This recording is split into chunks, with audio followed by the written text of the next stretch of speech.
Hello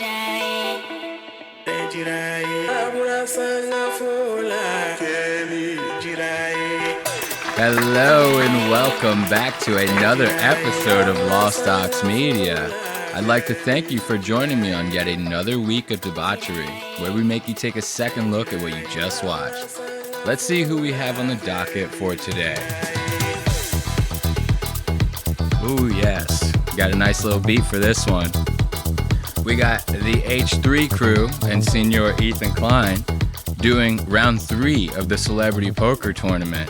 This one's going to be pretty interesting because Ethan gets knocked out pretty goddamn fast after promising, once again, that he's about to take this whole goddamn thing. More on that later on Lost Aux Media.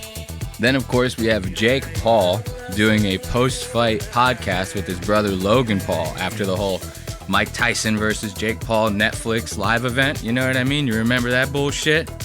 Well, after the fight, he does a podcast with his brother Logan, and I'm not gonna lie, I feel like Mike might have knocked a couple screws loose.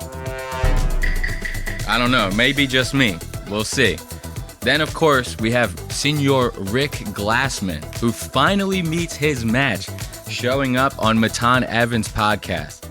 If you don't know much about Matan, he's not one for letting comedians and celebrities just do whatever the hell they want on his show. In fact, it's almost like he gets a kick out of torturing these guys. So, to see someone who tries to command the room like Rick does everywhere he goes, squirm around in Matan's hands, oh, that was a good one. So, wait until we get into those time codes later.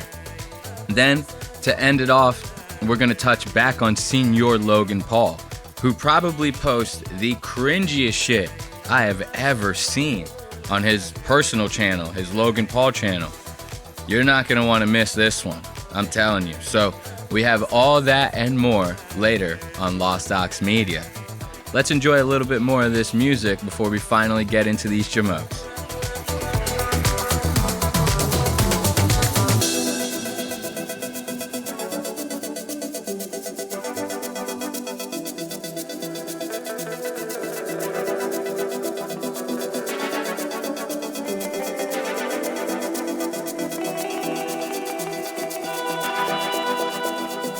Oh, you feel that?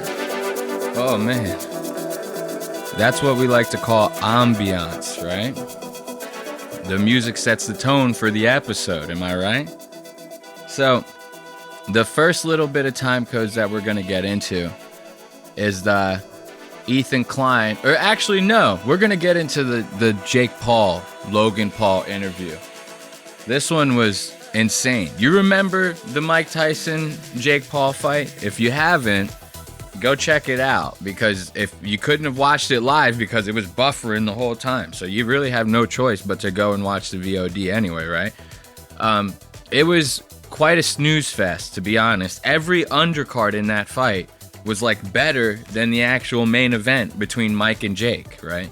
And a lot of people were speculating that maybe the fight was rigged, because nobody really got all that hurt. There was a lot of missed opportunities where people could have started hitting each other, and they ended up not doing it. People speculated on maybe there being a clause in the contract saying that neither of them could knock each other out. None of that would surprise me. But then I got to this interview between Logan Paul and Jake after the fight. And I'm not gonna lie, I feel like whatever punches Mike may have gotten in might have actually scrambled his asshole's brains.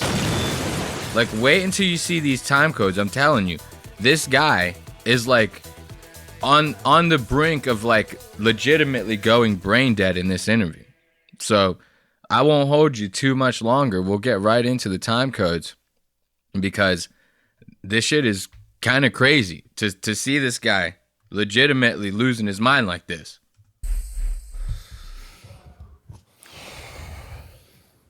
Can you hear me? Yeah, I can hear you. Welcome back to the set of Impaulsive, the #1 podcast in the world. That's right. Yeah. And we're here today without the leech. Ooh, look at that. Right out the rip, calling Mike May like a leech. I like that. Like, so far, we're off to a good start. When I watched this at first, I was like, okay, if this is just going to be a whole, like, we're talking shit on Mike Malak thing, count me in, okay? I'm ready for this interview. They talk a smidge of shit. Then this guy's brains start turning into goddamn mush. I'm telling you. We're ridding ourselves of all the Mikes in our lives. Yeah. You've rid yourself of Mike Tyson. Yeah. I've rid myself of that freeloader Mike Malak. Where the fuck is he? Ooh, for him to call Mike a freeloader. Isn't that some shit? Supposed to be his co-host, you know what I mean? One of his best friends. It almost seems like every single time Mike is not on the podcast, Logan uses it as an opportunity to talk shit about him publicly. Like, how does this guy stand for this bullshit? And then you come to find out Jake is a little perturbed at Mike. There was a reason why he decided to call Mike a leech in the beginning of this interview, right? And the reason is because Jake had promoted Mike's burger shit, like 10 out of 10 burgers or whatever the fuck you want to call it. This guy thinks he's like the Gordon Ramsay of burgers, Mike Malak, right? But then Jake went and started like a wing company. I don't even know the name of it. El Gallo, maybe, some bullshit. I don't know. They're going to say it. And apparently Mike didn't promote it when he had promised Jake that he was going to. He didn't show up to like some event, right?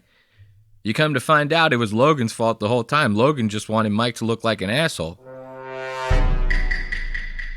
Wait until you hear this shit. And also, well, that's I just want to go back to Mike Malak for a second. Okay. Mike, you're a bitch because you didn't eat my my new doghouse wings. Doghouse. The wings are called fucking Doghouse. Who wants to eat that shit? You go to a goddamn restaurant. The place is called the Doghouse. What's that gonna make you think? I'm gonna think that the food is shit. You know what I mean? I don't know. You ask me. When have you ever looked inside of a dog bowl and thought it looked even smidge appetizing? Like, even when you make food for your dog yourself, it still looks like shit when you put it in the bowl. This guy's mad. I wouldn't eat the goddamn wings either. I think that's partially my fault, Jake. I promoted your 10-10 smash burger, and also it is my fault, Jake. Why? He invited me. He's like, do you want to go do the doghouse thing to go, Jake? I was like, yeah, bro. Let's do it. And he was hounding me. He's like, let's go to doghouse. Like, he double, triple texted me even. Damn, so this is your fault. Yeah, because All right, I have a message to Logan now. See? Look at that. Every time something is like supposed to fall on Logan, like, hey, Logan, you mind doing this nice thing for me? I'm your brother, man. You remember me? My name's Jake. He always ends up like falling short. And then usually has a reaction kind of like this.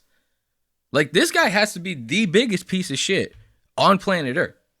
And, you know, if you remember his reaction to the Mike Tyson fight, they go ask, Mike, who do you want to fight next? Mike makes a joke. I don't know. Maybe I'll fight his brother, Logan, right? And then they give the mic to Logan. Logan, what's your response on that? He goes, motherfucker, I'll kill you. Like, live on air. This guy is a piece of shit. Even using that opportunity to try to embarrass the greatest boxing legend of all time, aside from Muhammad Ali. You know, this guy is not to be trusted, okay? Now, once again, you think that I'm just kind of like blowing smoke, right? You think like, oh man, maybe you're reaching, Elias, you know? He might have had something important to do, you know what I mean? But no, remember, we covered it, and Netflix kept goddamn copyrighting us. I didn't want to bring this up on air, but now that we're talking about the Logan Paul, Jake Paul, Mike Tyson fight, you know what I mean? I might as well talk about it. We covered that last episode 30 of Lost Aux Media. Netflix kept goddamn copyrighting our videos and getting them taken down. Every single time I posted the episode, Netflix took it back down. Like, to the point to where I had to reach out to YouTube. I was like, yo, what the fuck is going on? You guys ever hear of fair use? Of course, YouTube, never heard of it. You know what I mean? So they're like, we can't help you. We don't even know what's going on. So I'm like, yeah, you can take down the video off of a baseless claim, but you can't do nothing like on my end. You know what I mean? I'm risking copyright strikes here, goddammit. You know what I mean? But that's all beside the point. We covered it in the last fight.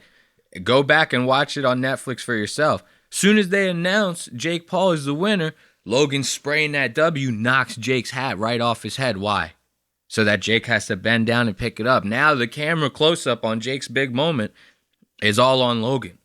I honestly feel like he did that on purpose. I feel like a lot of times when Logan does these shiesty things, he does them on purpose. And then Jake goes to win against the greatest boxing legend of all time. And when Logan has his brother on his podcast, again, after his big moment, he decides to give him a gift. This is what he gives him. Card? Yeah. I got you something. I got you a gift. Oh. It's a gift Oh, no way. from me to you, Dude. to signify that moment forever. Yo, frick yeah. Frick, what the fuck? We're losing him. We're losing him. Look, I'm telling you, I see, dude, there was, go back and watch it on Netflix. God, I wish Netflix didn't copyright my shit. There's one punch. It was during like the first round of the fight.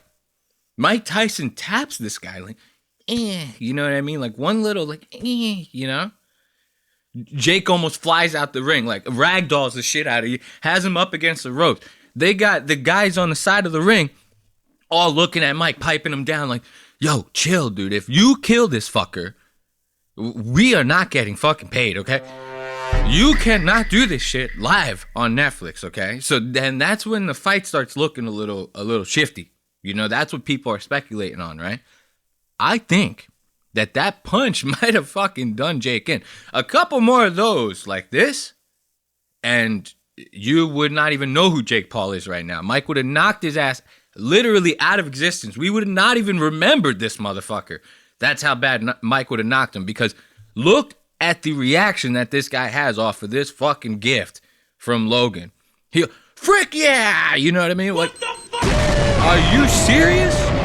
Wait until you see this guy's fucking face. He looks like a child. Me to you, Dude. to signify that moment forever. Yo, frick yeah. Look at that. Frick yeah! Dude, this guy is like 16 all over again. You know what I mean? Mike actually knocked this guy like a couple years back in time.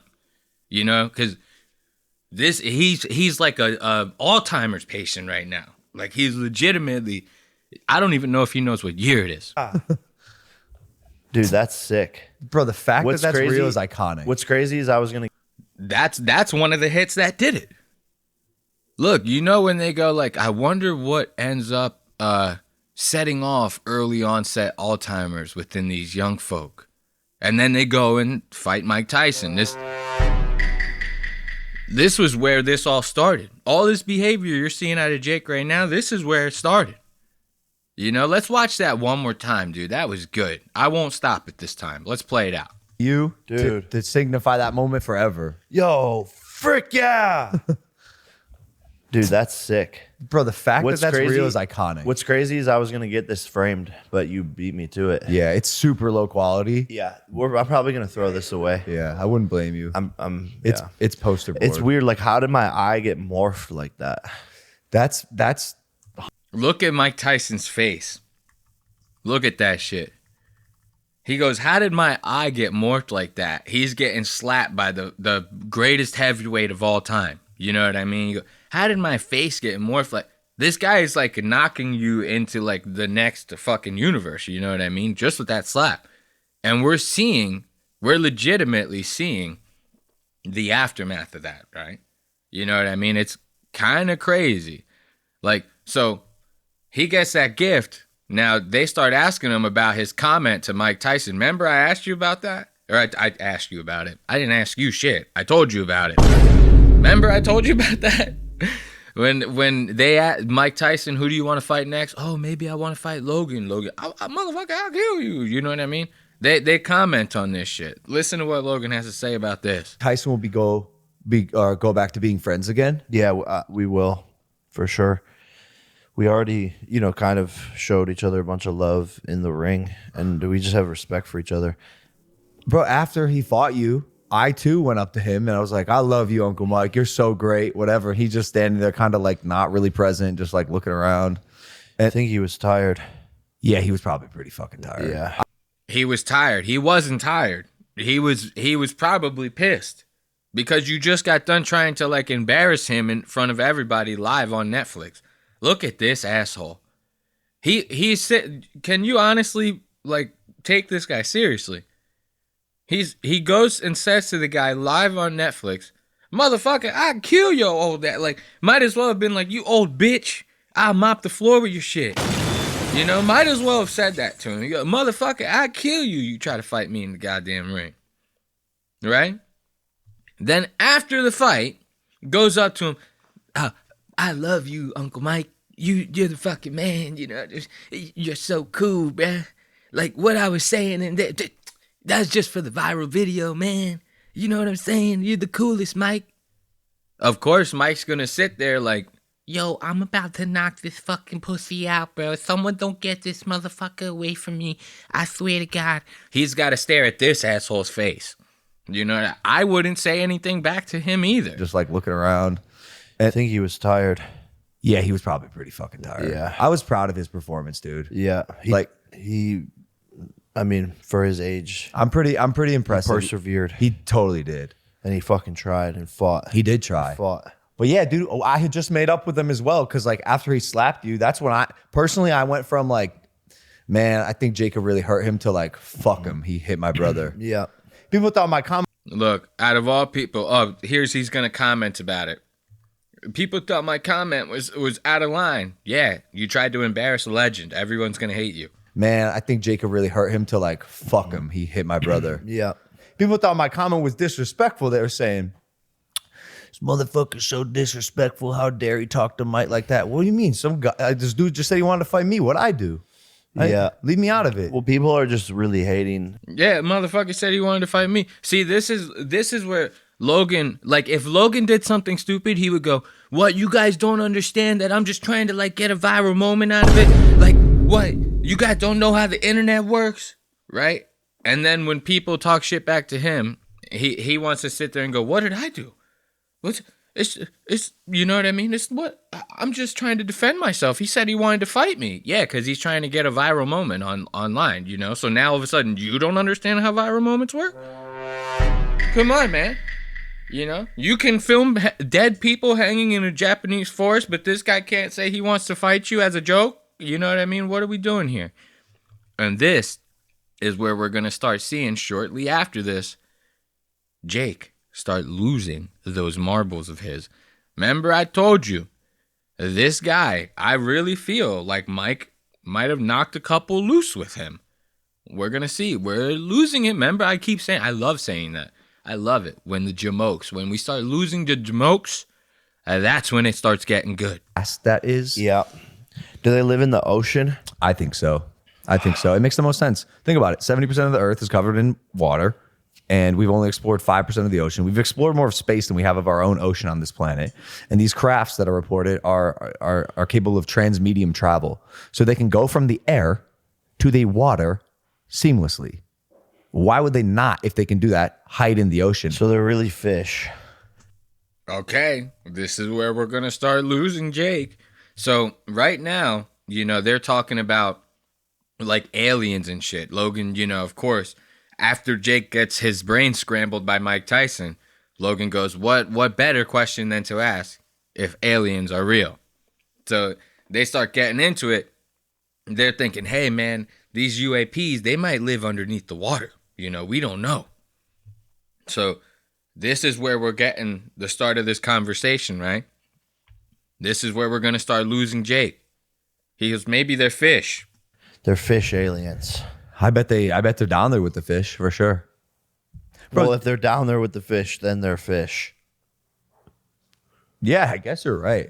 I guess you're Because, right. I mean, I'm up here with the humans, and that makes me a human. What the fuck? Look at this asshole. Watch, we got to go back. So even Logan, he goes, well, if they're down there with the fish, then they're fish. Even Logan goes back like, you think Logan says some of the dumbest shit I've ever heard. So when Logan goes back and goes, whoa, what the fuck was that? You know what I mean? Now we have a problem. Now we have a problem. So even Logan is taken aback. He goes, what the fuck's this guy talking about? And then watch. I love this. He goes, you know when like you get around a group of people, everybody's cutting it up. And maybe you're like taking jabs at like one guy and you start getting into it. You know what I'm saying? You know what I'm saying? Like, am I wrong here? Everyone's cracking up, This is Jake's doing that. He goes, well, I mean, they down there with the fish. They must be fish. I'm up here with the humans. I'm a goddamn human, So it has to work. Like he gets like so into it. He's like, I'm really cooking in this motherfucker. Watch this shit. Yeah, I guess you're right. Wait, I didn't go back far enough. Wait, listen to this shit. Fish aliens. I bet they're down there with the fish for sure. Bro, Well, if they're down there with the fish, then they're fish. Yeah, I guess you're right. I guess you're Because, right. I mean, Look here. He's looking at the crew like, am I not spitting hot fire here? Am I not spitting hot fire? Look at this asshole. No brains left. Mike Tyson fucked them all up, dude. I'm up here with the humans, and that makes me a human. Yeah. So they're fish flyers. Dude, They're flying fish. Yeah. Oh! Oh my God. Look at this asshole, dude. Oh my God. They're flying fish, dude. Dude, we're losing him. We are losing him. He reminds me of like, you remember this shit got memed out like crazy. When Hillary Clinton was running against Donald Trump in the first term. You remember that? She's on stage with her husband. They make like some sort of announcement. She gets all shocked. She's like, oh, like trying to pretend that she's like surprised and excited about what's happening, right? People start memeing like dicks going into her mouth online, to every single person. The second she opened wide, second she went fish mouth, people start editing dicks in there, right? This is what we're seeing with Jake right now. He goes, they're flying fish. He goes, oh, like we're losing this motherfucker. I'm telling you. I guess Because, right. I mean, I'm up here with the humans, and that makes me a human. Yeah. So they're fish flyers. Dude, They're flying fish. Yeah. Oh my God. Essentially, you figured it out. Dude, they need to put me on that team. They need to put me on that team, with all the geniuses, bro. Because I'm over here like, yo, they're flying fish, bro. Like, that's it. You know what I mean? I got it all locked down. This guy is like, I'm telling you. We're going to see him like comatose. And the next time you see a reel of this guy, he's going to be like one of those boxers that got like hit in the wrong spot, like on the back of their neck or something. And then the next time you see him, they're like a complete vegetable. Like he's going to be in like a chair like this. And there's just going to be like beeping noises like beep, beep, beep, beep. You know what I mean? Like that's how we're going to see this guy. He seems like he's deteriorating faster than Muhammad Ali. And it gets worse. I'm telling you. Look, he starts trying to take jabs at Logan. It's like watching a child try to figure something out. You're just like struggling, like just even watching this guy. Who are you fighting next? Everybody. Me? Yeah, I'll fight you. You would fight me? Why not? Look, why isn't Logan doing the same shit he did with Mike Tyson? He goes, motherfucker, I'll kill you, dog. What happened? Where's that energy? Because Logan's always talking a lot of shit as if he's like still a better fighter than Jake. I'm telling you, Jake would fucking mop the floor with his brother now. As much as I hate to say it, Jake's got hands. You know what I mean? Obviously, we saw some bullshit in the ring, when Netflix did that live event. A very gay fight, if you ask me. But he's not, like, compared to the average guy, and even some pros out there, the guy can fight, okay? He's not, like, just knocking people out with nothing, So, right now, we're watching Logan like really size him up. He goes, do I say it back to him? Do I say it to him too? Because like he's my brother, so like maybe if I say it to him, he actually will whip my ass. You know what I mean? Like he's like very flabbergasted by this. He goes, you want to fight me? We're supposed to be brothers. You see that 5 years ago, Logan would have been like, bro, I'll murder you, Jake. Not so hot anymore, huh? You would fight me? Why not? You're fucking tiny. Big. I'm taller than you. You're still tiny. That doesn't even make any sense. You're just a tiny little guy. Bro, just You're just because a tiny whittle pickle. bro. You're such a tiny whittle pickle, you little whittle pickle. Whatever Oh, happened you're so cute. 2 or little 3 years ago, You are a cute whittle where pickle. you got inflated, it's like somebody inflated you, doesn't make me tiny. I just didn't get inflated. You will pickle. So see, like now Jake is trying to roast him, right? And it's not going so well because Jake is seriously running off of like 3 brain cells max. So like this shit is concerning at this point because we're like almost 40 minutes in.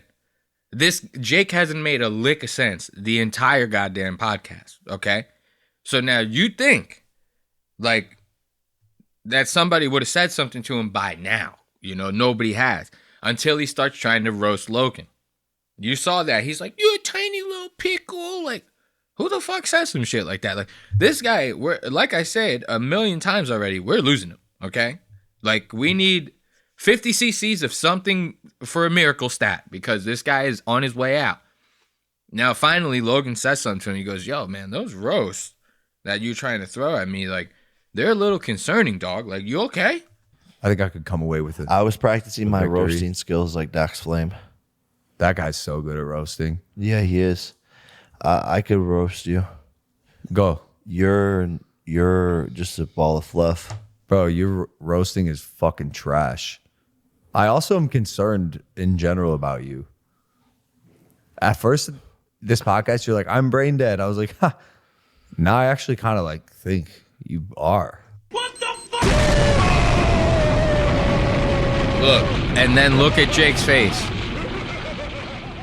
Jake's over there cross-eyed. He's trying to touch his nose like if someone's giving him like a breathalyzer test, like a field sobriety test. You know what I mean? He's like, oh, my finger does touch my nose. You know, Jake is out of his goddamn gourd right now. Logan's over here like, yo, dog. Like, you good, dog? We got to bring you to the hospital, dog. Like, I'm really starting to get concerned for you as a brother. Because your roasts are goddamn trash, man. That's how Logan gauges it. He goes, yo, Jake's usually better at roasting than this. That's like his gauge, you know what I mean? He goes, I really think Jake is like off like some shit, you know what I mean? I think he's hurt because his roasting ain't normal, you know what I mean? Like we're really worried about this guy right now, you know? Concerned in general about you. At first, this podcast, you're like, I'm brain dead. I was like, ha. Now I actually kind of like think you are. I literally said that earlier. I know, but I thought it was a joke. I thought it was a joke, he said. I thought it was a joke. No, dude. Mike Tyson, like, fucked your brother up. Just a little bit of touches that Mike got on this guy. Like, Mike should have gotten scored based off of, like, the power behind the punches. You know what I mean? Like, they should have legitimately x-rayed Jake, like, after each individual round. Then they would have they would have been like, he's got 3 hairline fractures in the back of his skull just from that one left jab.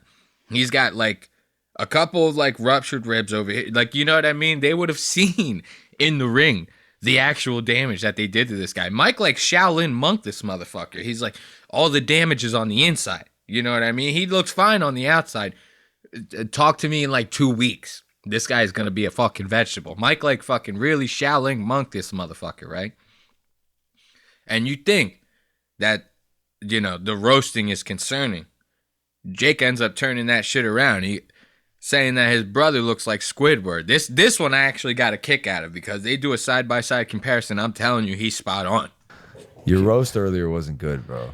Okay, let me try again.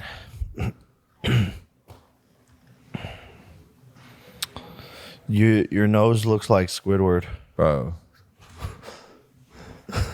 You kind of do look. Where's your girlfriend? You kind of do look like Squidward. Where's your girlfriend? He does look like Squidward. Now that hold on, let me do that. Okay, so you think, right? You think this is a trash roast. He goes, your nose look like Squidward, you know what I mean? It's a trash roast, you think, right? But look at Logan's nose. Kind of Squidwardy, you know what I mean? If you ask me, kind of Squidwardy, you know, a little smooth. Kind of looks like it droops down a little bit, just a smidge, you know, not too crazy like Squidward. He doesn't look like a caricature just yet. But very convincing argument if you take a second look. Now, this is where Jake brings the receipts. Side by side. It's gonna take forever. No, I'm just. This is the worst podcast ever, bro. Well, basically what we said we were gonna do is, oh my God, handsome Squidward is what you look like. Not at all. You look like handsome Squidward. No, I don't. Yeah, you do. I don't. Yo. Handsome Squidward, right? This is great. So now Jake's about to start bitching Logan's producers around, right? He's like, yo, you over there, bitch. Hurry up and put this side by side on the screen before I knock your bitch ass out. You know what I mean? Wait until you see this. This is great. Caleb, you're editing this? Yeah. Put a side by side. What the fuck? Look at this asshole. Yo, that's handsome Squidward. Look, that's Logan, bro. That's Logan. You slap a couple blonde strands of hair on this cartoon character right here, and that's a Logan, dude. Yo, Jake won. He won this round. You know what I mean? This round right here between him and Logan, he won, in my opinion. That was like, I was loving it. You know what I mean? I was fucking loving that goddamn roast. Okay. So we're going to end this segment on this time code. Jake Paul decides to grace us with a little bit of freestyle rap skills, baby.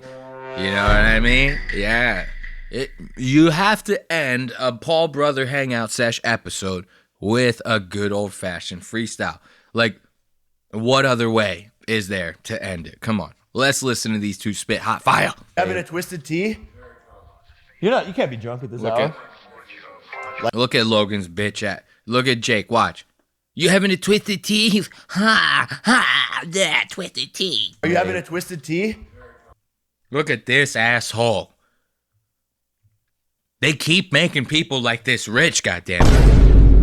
You having a twisted tea? Ha! You can't be drunk at this hour. Like still from last night. All right. Too slow, probably. Yeah.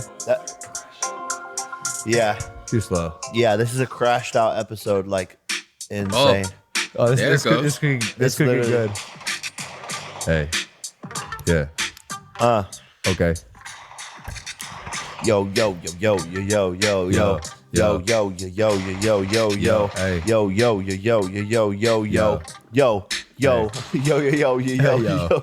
Yo, they call me El Gallo. I'm from Ohio. I do the dash on ya. I make ya Mayo. I make ya my son. I knock ya out, kid. Mike Tyson. Mike Tyson. Yo, this rap, hottest shit I've heard since 2023.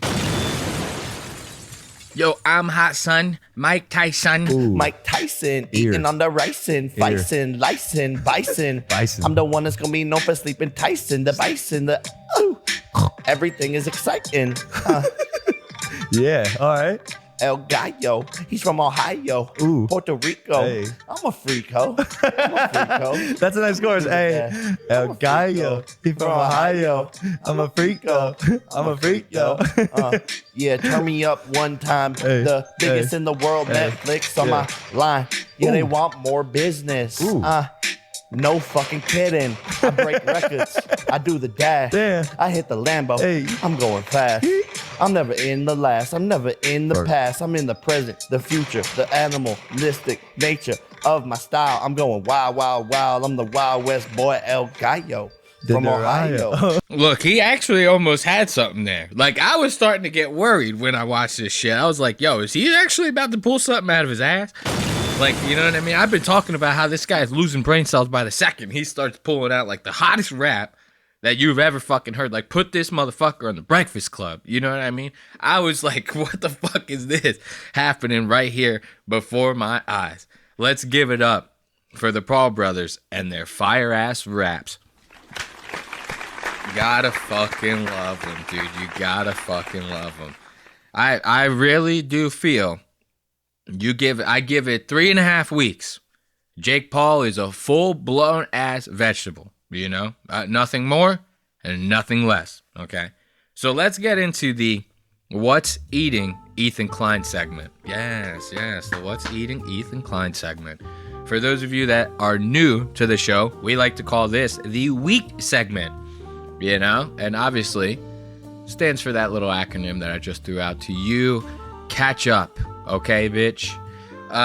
This week on the H3 show, they go back to the Celebrity Poker Tournament. Yes. Okay. Yeah, give it up for the CPT. You know, I started covering these CPT little appearances that the H3 crew and Ethan have been doing since the first one that he did. I started suspecting this guy to have a gambling problem. Once he got a taste of the poker, this guy was playing it on his phone.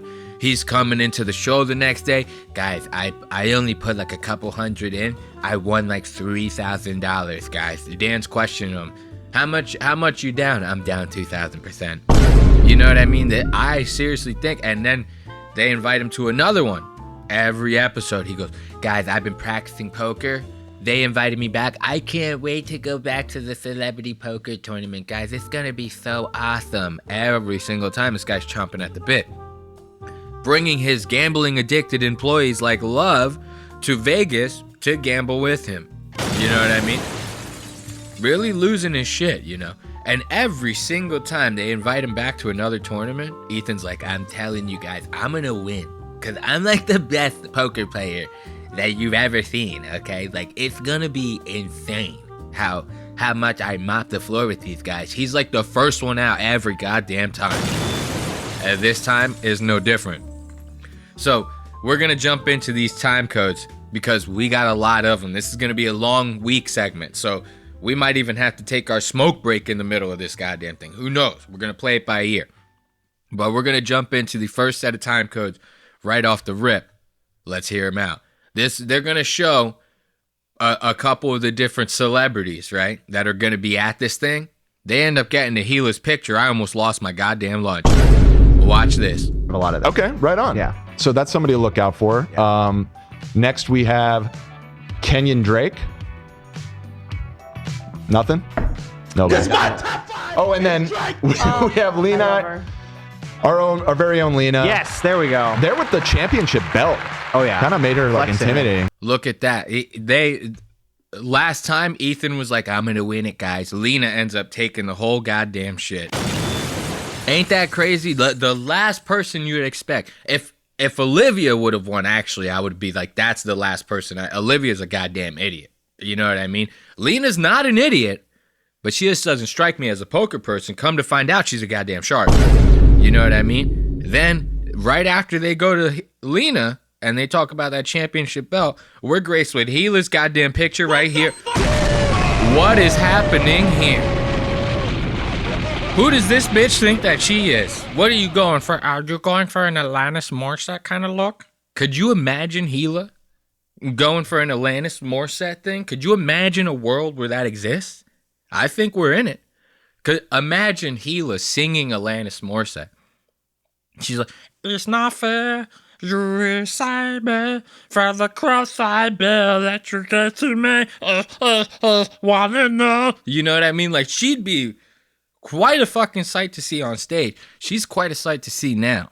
I saw that. I was like, holy shit, what are we doing here? This bitch she's in fashion.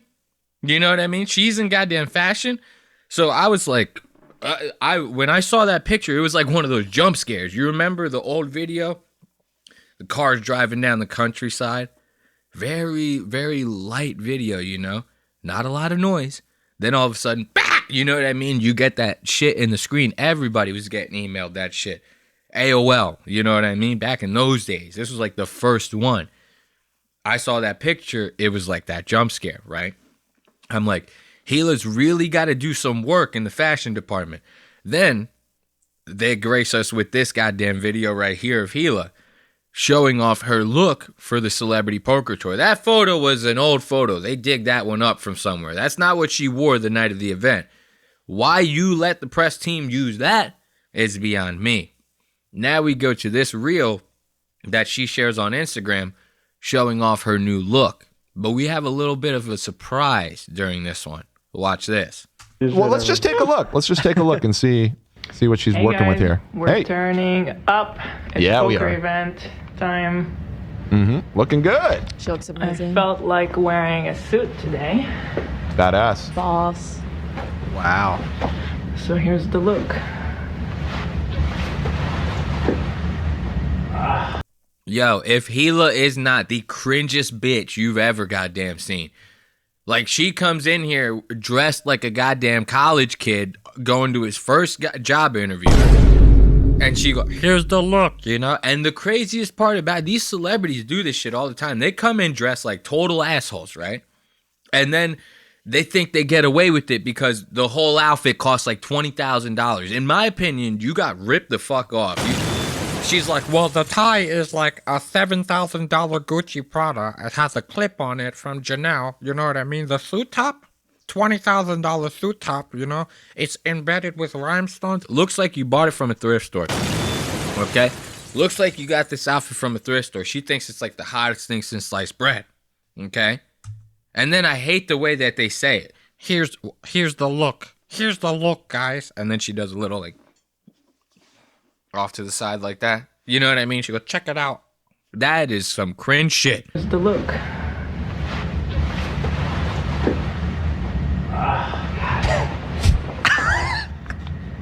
What? Now, if you listen real close, you have to really pay attention to hear it. The crew caught on to it. They're about to touch on this as well. Pay attention. You listen real close. You can hear like Ethan taking a shit in the background. It might just be me, but they speculated on it too. You hear Ethan in the back. He's sweating. All you hear is the phone very far away from wherever Ethan could possibly be. So I could imagine what it sounds like in that room. He's over there going, oh God. You know what I mean? You can hear him in the background just very, very slightly. The crew's going to touch on this. Listen to this. Just happened at the end. What was that? What's that in the background? I think Ethan's taking a shit. Wait, let's listen. Can you boost the gain here?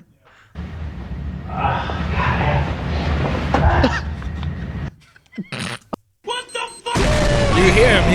It sounds like he's struggling to get that one out. You know, we've all been there. You know what I mean? You're in there. You're fighting for your life. You got like a fucking sweat rag. You're drenched. You know, you're like, you know, we've all been there. Ethan's going through it right now. The crew hears this. They go, what's happening at the end? His wife is trying to do a nice little fashion interview. She's trying to show off her look. And now she probably turned that camera off. Was like, Ethan, how come every time I want to make a fashion video, you're in the background taking a shit? How come? Every time. You know, this is priceless. Listen to them. He's about to boost the gain. You're going to hear Ethan fighting for his life. I think he says, oh God, I have to. No, he says, oh, goddamn. Did he shit his pants? He's taking a shit.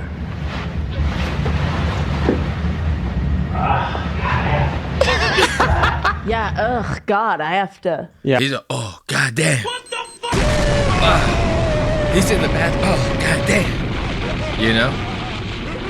Hila's prepping for the tournament. She's trying to look as nice as she could possibly be. Ethan's in the bathroom shitting his goddamn britches. You know what I mean? Now, I wanted to check out this one person. This celebrity poker tournament, every single time, like, everyone's a celebrity nowadays. Like, your second cousin, you might think that they're nobody. They're a celebrity. You know what I mean? Everyone's a celebrity nowadays because every time they have one of these CPTs, celebrity poker tournaments, celebrities is the main word here. I have no idea who the fuck these people are. Okay? I have never heard of any of these goddamn people in my life. And what does that say about me? Am I the odd one out? You know what I mean? Because if they're all famous, I don't know who they are. I'm the common denominator there. You know, if everyone else knows who they are, I might be the problem. So I don't know who like half these people are, right? This drunk bitch included. You know, this one chick, I don't know what her deal is, but she seems to be having the funnest time at the place. Yes, here it comes. I mean, big shot in us. Double down. That's blackjack. listen here, That's why I stay over on the H3 channel. I don't get nervous when Remember the you're sitting family. next to The the family takes care of us. See that Right. face right there? Dude, I could fuck this shit up. Why do they keep boosting that bitch's mic? Who is this bitch? Okay? She's drunk, and they need to get her out of the goddamn table. You can't have a chick like this. You can't have anybody like this, guy or girl, sitting at the poker table. They're going to fuck the whole flow up. Don't do that. Don't do that. He is a gentleman. So Hey, equal rights, equal fights. What the fuck? Equal rights, equal fights. Look, she says that shit. This guy from the Impractical Jokers, he looks over. He's like, this bitch about to get canceled hard. You know, he's like, he starts trying to pay attention to the game. He hears some shit like that. Equal rights, equal fights. You know, this bitch is basically saying, yo, men, women, we're all beating the fuck out of each other, you know? So she's like really touching on some political crazy shit. People at the table are starting to get real uncomfortable. Look at Sketch. Sketch is over there like, I want nothing to do with this. I have a career. I used to have a gay OnlyFans. I can't do this right now. I need to pay attention to the poker game. You know, so she's drunk as fuck. That fucking rattle. It's gonna be a political table, bro. Someone's getting canceled like before this is over. Absolutely, no Hey, question. I'm used to being canceled. I love cancel culture. Oh, you do? I love it. And you hear Ethan and she's drunk as shit. She's like, I love cancel culture. Ethan perks up. He goes, oh, you do? He goes, I love it too. I try to cancel people all the time. You should see me on my show. As a matter of fact, you want to come on the show? You want to cancel people with me? We can maybe start up frenemies again. You know? I have a problem. That's funny because I'm terrified of it. Somehow makes a pair. Fear. I live in it. I breathe that shit every Y'all, day. cancel culture. Well, what he's trying to get a gig with Target. Shit, cancel culture. Like this, you can't have a drunk bitch like this at the table, okay? You can't do it. She's gonna fuck the whole goddamn thing up. I'm telling you, drunker than fuck. And then look, you saw Big Mike at the table, right? Looking like a total asshole. He had this like hat. We're gonna see it again in a second. He had his hat. Looked like the Marlboro logo, right? It said like art on it. The Mike is really thinking that he's making like fashion statements at this goddamn poker tournament. You know, he's not. But I wanted to show you this guy's interview. Mike Malak has to be probably the cringest fuck at this goddamn poker tournament. And when you see his interview, you'll know exactly why. Alongside Mike Malak. Mike, we were just talking and you told me the poker game, it's a little there, huh? I could play. It's not my first time. I know a little. Look, he goes, I could play. It's not my first time wearing the gayest hat I've ever fucking seen. Look at that art. Might as well call it fart, you know? So this is why I wanted to bring up Mike's interview, right? If you remember, last episode we talked about Matthew McConaughey on Two Bears, One Cave with Tom Segura and Bert Kreischer, you know? So during that interview, they were like asking Matthew like how to be cool and shit. You know what I mean? Matthew's like, bro, this is cool, man. Like you guys, you two, you're not cool. All right. I'll tell you that right now. You're not cool. So during that time when he was trying to teach them how to be cool, he's like, nerds are cool, man. Nerds are cool because they own their shit, man. He's dorks are not cool. Dorks are trying to like butt into everything. They try to like know everything, man. Dorks are not cool, Matthew says, right? Remember that. Dorks are the type of people that try to act like they're nerds. They want to pretend that they know what the fuck is going on so that they can be part of the conversation, get in with the cool kids, right? What you're about to witness right here is Dorkiest Maximus.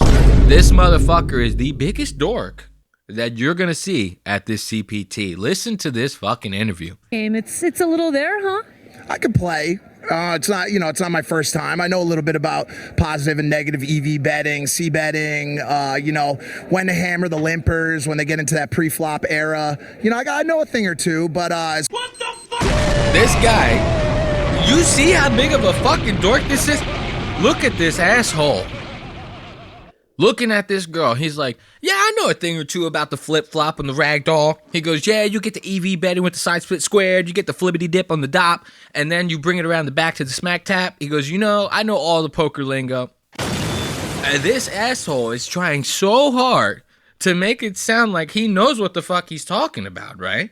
He wants to be like the coolest guy. He wants them to be like, yo, Mike Malak, we're going to change the odds on him. He thinks that after he does this interview, he's like, as a matter of fact, put the odds on Mike Malak. You're only going to get like 2-1 odds on Mike Malak. You know what I mean? Because he's like a shoo-in to win this goddamn thing.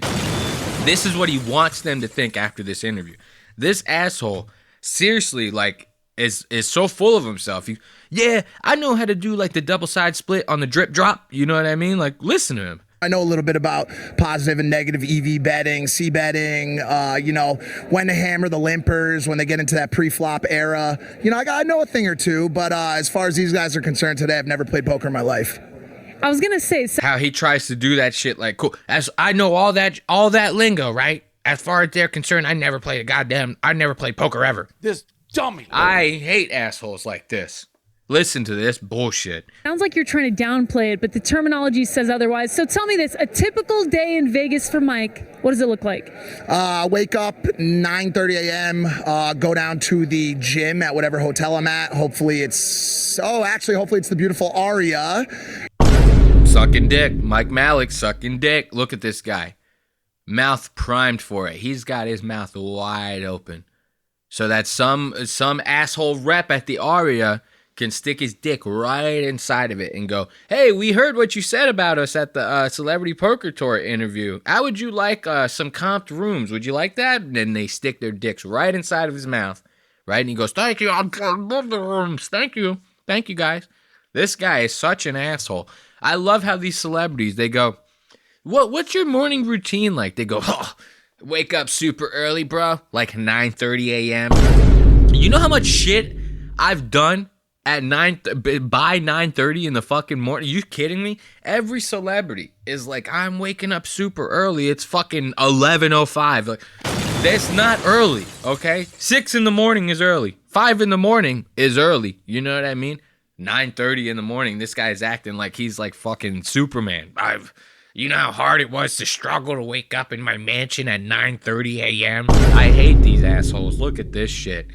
What does a typical day in Vegas look like for Mike Malak? Play it, but the terminology says otherwise. So tell me this, a typical day in Vegas for Mike, what does it look like?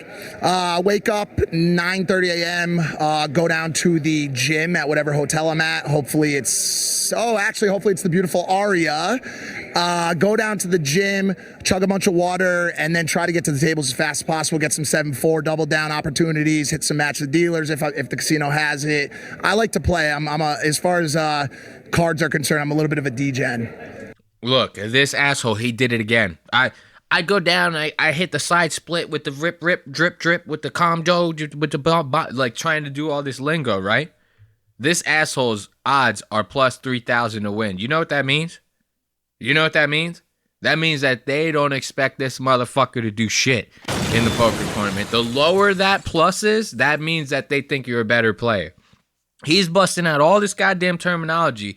They might as well be spitting in his goddamn face. They go, hey, Mike Malak's plus 3,000. If you bet on Mike Malak and he wins, you're going to win big, motherfucker. Like, that's what that means.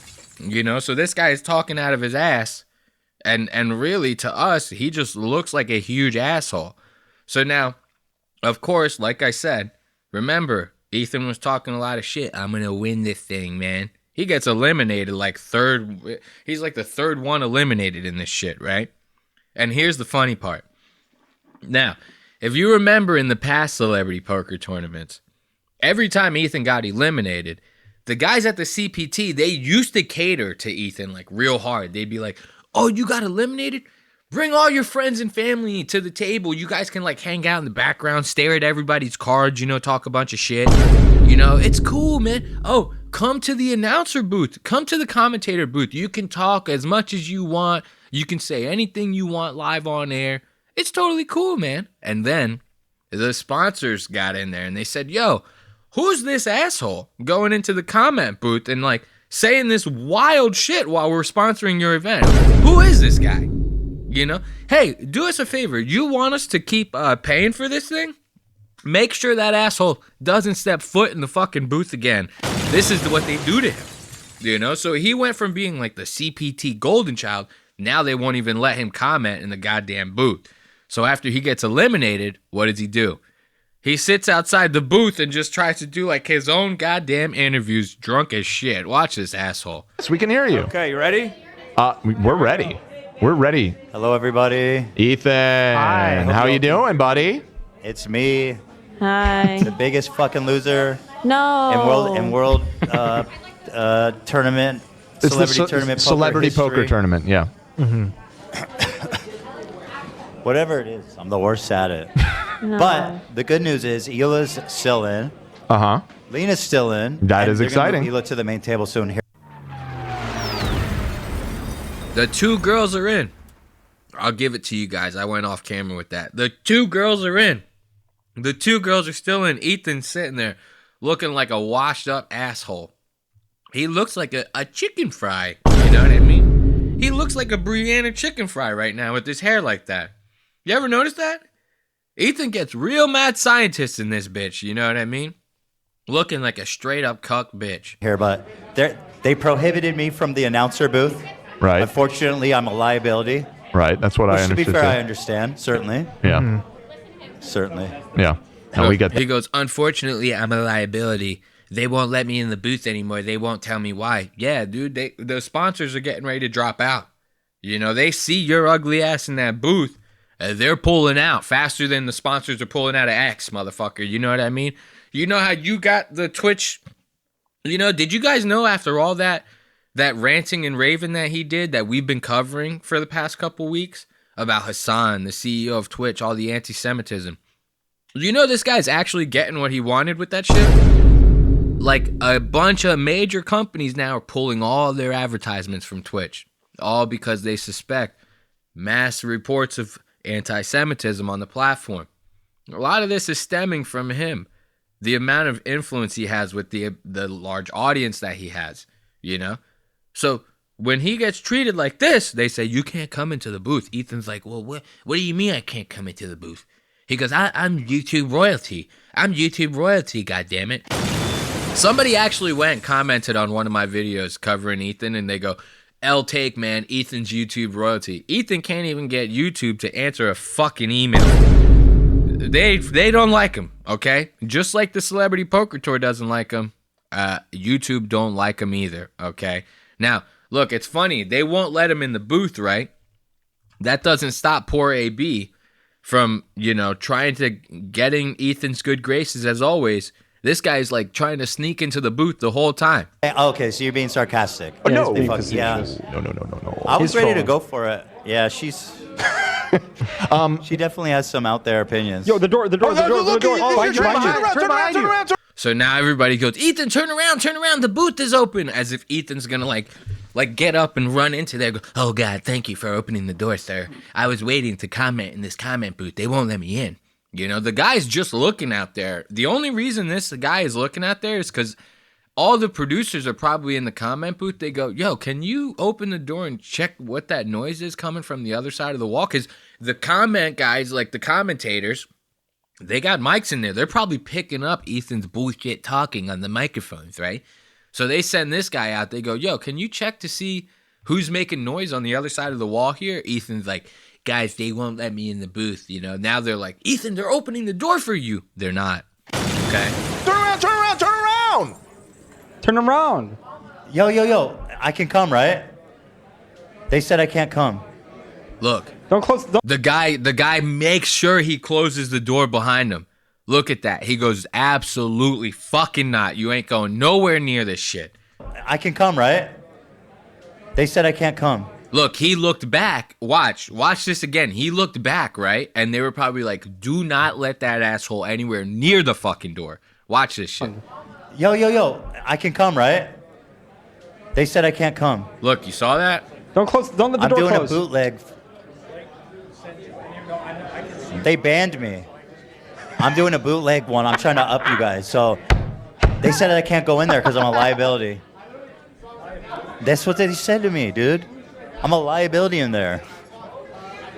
Look, he's doing all this with like a fucking, I don't know, some sort of tequila drink or some shit in his goddamn hand. He goes, man, they won't let me in, man. I'm wasted, bro. I'm wasted. And now, AB, he's going to keep trying to get into that room the whole time. Like, later, we're just going to be doing, like, random time codes completely, like, not associated with that. You're going to see AB, like, run in the background when they open the door, try to get in. Like, as if, you know, what's that going to do? You guys going to sneak in? They're going to be like, security, you're not...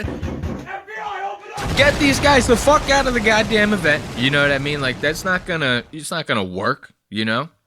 So, Ethan, he's going to sit out there, right? This whole time, he's going to try to do, like, his own interviews. He's going to be like, I can do the CPT way better than the CPT can do the CPT, you know? So, like, any drunk asshole that passes by, Ethan's going to be like, come here, let me interview you on my live stream, you know? And that's kind of, like, what we're going to see from this guy, kind of, like, for the rest of the time. And it kind of blows up in his face a little bit. You know, certainly I did hear that, and I did assume that would be the, what? This guy who hangs out with Danny Mullen is coming in. Leo? This is gonna, you want to say something? I do. So you guys might remember this video of Danny Mullen harassing people on the streets of Vegas.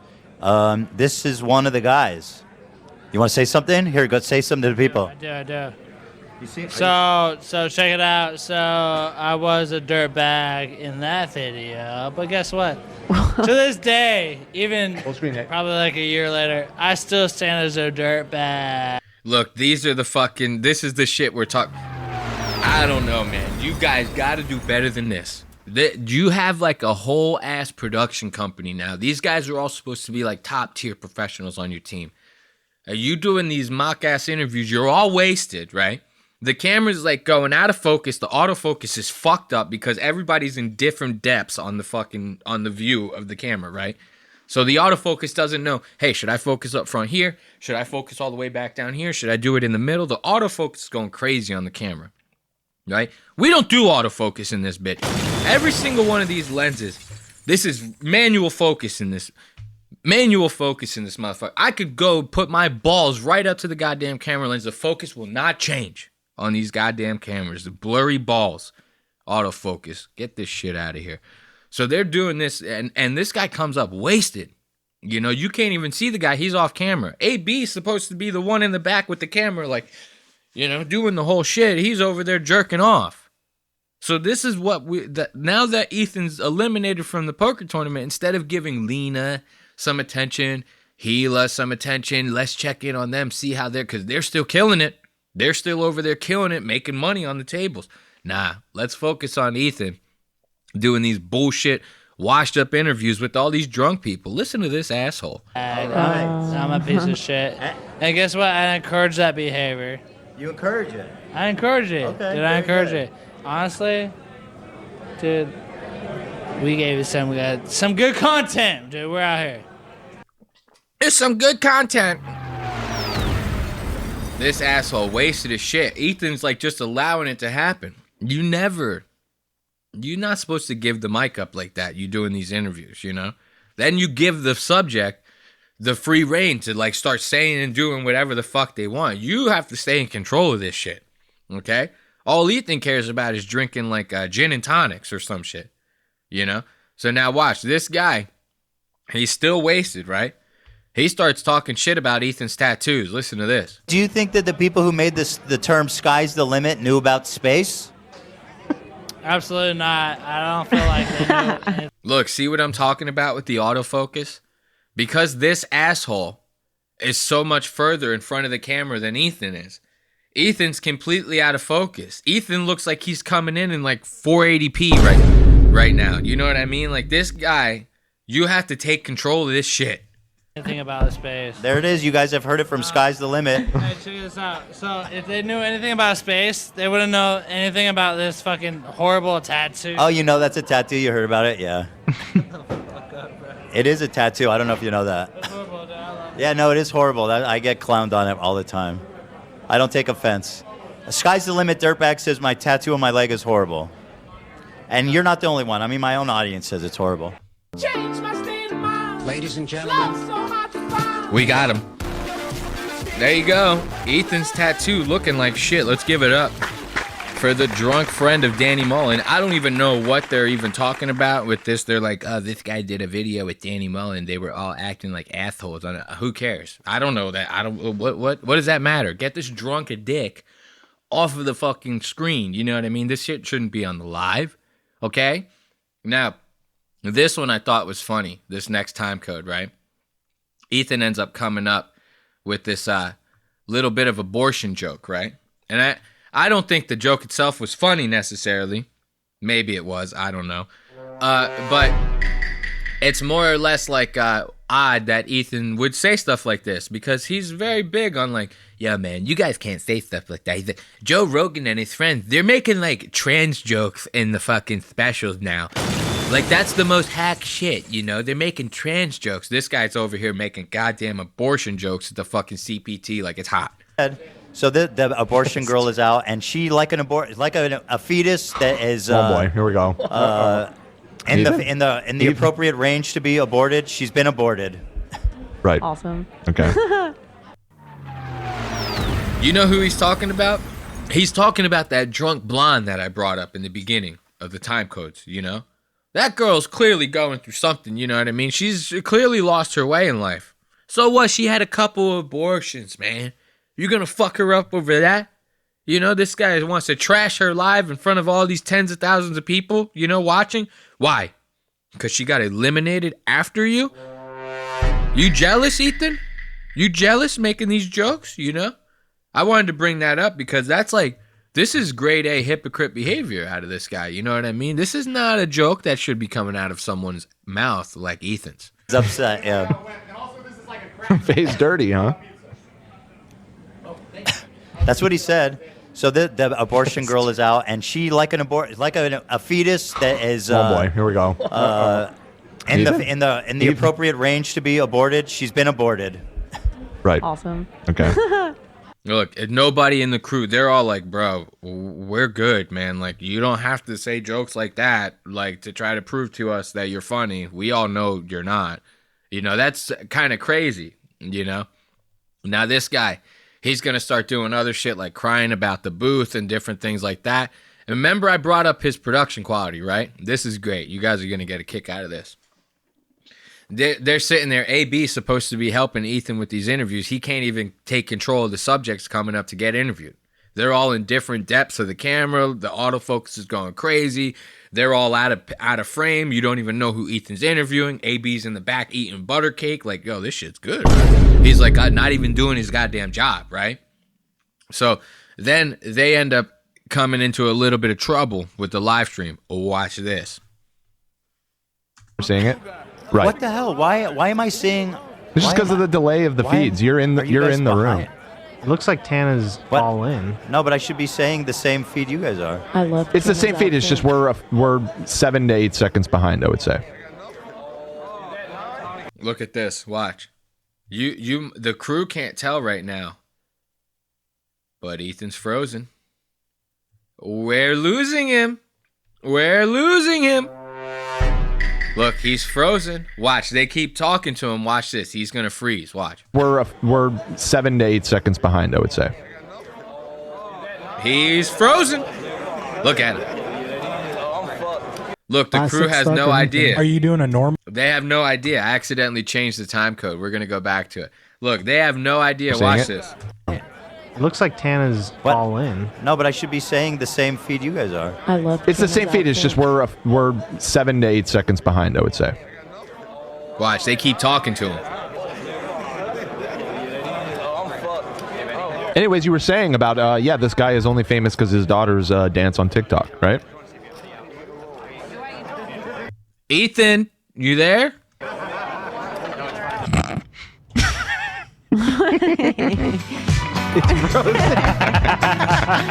Look at this asshole. Look, these guys can't even fucking keep the goddamn stream alive. Ethan's in the middle of one of his ticks. He's like, you know what I mean? Doing that shit with his Tourette's. He looks like he's about to fucking sneeze.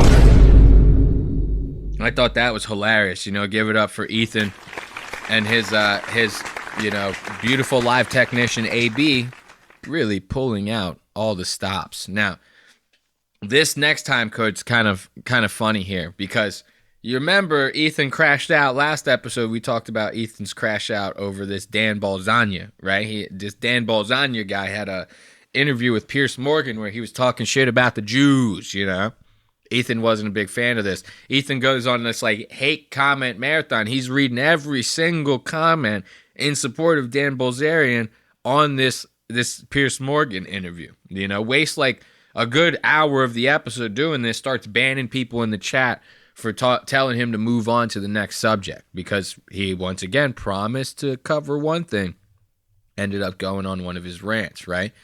So after that, this Dan Balzagna guy sees the episode, you know. Of course, Ethan's clips, they kind of make their way around the internet. So this Dan Balzagna guy sees it, and one of Dan Balzagna's henchmen end up seeing Ethan at the CPT. Watch this. So once again, Lena, go ahead. is Hold in on, it to I win it. have an inquiry. Do you do like a review of a Piers Morgan show? I'm a professional Piers Morgan show reviewer. Yes. Okay, no, I just randomly saw this like video review. I'm sure it was you. It was like yesterday. That is, you do? That is? I do. Yeah. I have a channel dedicated to Piers Morgan analysis. Yeah. Very nice to meet you. What was your name? I'm Ethan. Jeff. Nice meeting you, Jeff. All right. I'll see you on the next Piers Morgan. So now this guy comes up to Ethan being very respectful. He goes, "Hey, sir, are you the guy that was like doing the Piers Morgan? You know what I mean?" Very respectful. All this guy is trying to do is go up to Ethan and express his hatred for Jews. You know? He's being very nice about it. Ethan's sitting here lying to the guy. You know, yeah, my whole channel, I cover Piers Morgan. Every single episode, I cover Piers Morgan. You know? It's great to meet you, sir. Thank you for being so respectful. This guy is just trying to, like, solicit, you know, Dan Balzagna's message to Ethan. That's all he's trying to do. He's being very nice, very respectful. Ethan wants to lie to this guy. Channel dedicated to Piers Morgan analysis. Yeah. Very nice to meet you. What was your name? I'm Ethan. Jeff. Nice meeting you, Jeff. All right. I'll see you on the next Piers Morgan. All right. No, that's all I do. What do you mean? Like yesterday. Yeah. Okay. All right. All right. Good to see you. Thank you, man. Shout out Piers Morgan. You like Piers Morgan? I don't know about liking him. I just saw a show. I literally got shown a clip of you reviewing like a Dan Bilzerian Piers Morgan, and I like yesterday though, and I just that looked the other way. I AV? know you, and then I couldn't figure out where, and then I thought it was that. So. Oh, that's so nice of you to come say hi about that. Thank you so much. Good luck. I'll see you. I'm Ethan. What's your channel name? It's Larry. It's Piers Morgan Reactions. It's Piers Morgan Reactions. It's my channel.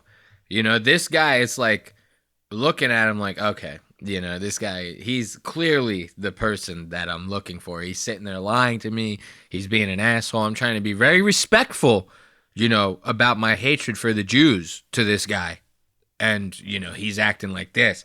Ethan's over here ticking away, you know, his Tourette's in full effect. So this guy doesn't know if Ethan's like trying to make a move on him. He's like, this guy is like kind of got his defenses up because he's like, is this guy like trying to size me up or something? Ethan's over there looking at him like, this guy's like, whoa, motherfucker. He's like, I was just trying to tell you about how much I hate the Jews. You know, you don't have to start getting all crazy on me, right? Like, so now this guy, he's like, obvious this guy knows that Ethan's lying to him. See you later. Where he come from? He says, So now finally AB comes through with the fucking, you know, moving the camera once a fucking Dan Balzagna guy comes into the mix. You know what I mean? Okay, now you want to do your job? Now that Dan Balzagna's henchman's in the mix? You thought that was the only time, though, he comes to run up on Ethan's shit. It ain't. He comes back to Ethan. He wanted to double check with Dan. He calls this Dan Balzagna guy. He snaps a picture of Ethan probably. He goes, yo, Dan, is this the guy? and Dan's eating Balzagna, he goes, "That's the dude. Hey, yo, get him. Yo, go get him." So once again, Lena, Go ahead. You do, is Hold in on, it I to have, win it. I have an inquiry. do you do like a Oh, wait, no, I'm sorry. I hit the wrong time code again. Here's the second one. Here's the second viewing. He's coming back. Listen to this. So once again, Lena, Go ahead. you do is Hold in on, it I to have, win it. I have an inquiry. Oh, I guess that was the second one. Okay, so this is his second appearance, this Dan Balzagna henchman guy. Sorry about that. do you do like a review of a Piers Morgan show? I'm a professional Piers. What? Where the fuck? Why are my time codes going crazy like this? Now here's the second one. Jesus fucking Christ. They might be just trying to even it out. Got it. AB asks, why are they spread? Oh, hey. I just had a message from Dan Balzagna. He just sent me, he made sure to let you know that he's a big fan. He appreciates you taking 2 hours of his day to read all the positive comments you're seeing. Yeah, tell. So now this guy, he goes, Dan wants to thank you for pretty much, putting a megaphone to the comment section. Because that's kind of what you're doing at that point, right? The way Ethan was going about, like, reading all those hate comments, he was doing it like a child. He goes, I'm going to read every single comment until we find one that's not anti-Semitic, right? So when you kind of doing that, now you just kind of like, after like 5 comments, people are going to forget why you're even fucking reading them. So at that point, you kind of just like holding a megaphone to the comments. So if all the comments are like, yo, I hate Jews, man, they fucking suck, man. Like, and then you start reading all those comments, after the 5th one, people are just going to start hearing you just reading hate comments, bashing Jews. They might end up like, taking the other side. You might end up like subliminal messaging your own audience here by just putting them through that kind of shit, right? So this guy, he's basically thanking Ethan. He goes, Dan wants to thank you for reading all of those comments, for reading all of those support comments, because you kind of like shifted people's opinions over to Dan's side by doing so. I know that your whole point was to like bring awareness to it and get people to like hate Dan more. You got Dan like 25,000 new followers. We wanted to thank you for that. You know what I mean? So thank you, Mr. Klein. Dan Balzagna, he just sent me, he made sure to let you know that he's a big fan. He appreciates you taking 2 hours of his day to read all the positive comments you're seeing. Yeah, tell Dan Balzagna that I'm glad that my success isn't from my dad's money, and that I'm glad that I was able to build success for myself. Before you say that, he's not in Vegas, is he? Look, what the fuck? AB asking the real questions here. He goes, hey man, before you go and do that, are Dan and his like really hard nipples, are they in Vegas right now? Because like me and Ethan, we're not too much of fighters. This guy's drunk, he's popping off real hard, So you guys come run up on us, in the street. I didn't say any of this. You know what I mean? That's kind of like where AB's getting at here. He goes, before you tell Dan all that stuff, he's not anywhere where he could like fuck us up, is he? You know what I mean? Like, look at AB's face. AB's worried. That I'm glad that my success. Dan Balzagna that I'm glad that my success isn't from my dad's money, and that I'm glad that I was able to build success for myself. Before you say that, he's not. Whoa, what a comeback, bro. And then this is Ethan's face. He's so proud of that. Ethan looks like fucking Popeye right now. He's got a jaw all the way up. He might as well be like, let me get some spinach. This guy really pulling a Popeye jaw right now. He looks like Popeye a little bit, talking that shit. AB, of course, looking out for Ethan, asking the smart questions. Hey, before you tell Dan that, is he around? He's not in Vegas, is he? No, yeah. Yeah. I've never seen that. No, he's a terrible. He's like, do you like Hitler? Do you like Hitler? That's a pretty nasty. Who is he talking to, AB? It's an easy answer, right? Yes or no? I mean, I don't understand. Why are you asking about Hitler? Just say, do you like Hitler? Yes or no? Do you like Hitler? Yes or no? Of course not. He says, well, then you shouldn't like Dan Balzagna because they have a lot in common. Got him. Ethan's so proud of himself. He goes, man, why don't you tell Dan that I like built my whole shit from like my own shit, you know what I mean? Like, I'm the fucking man, bro. And Dan Balzagna, he built his whole wealth from like his dad's pocket.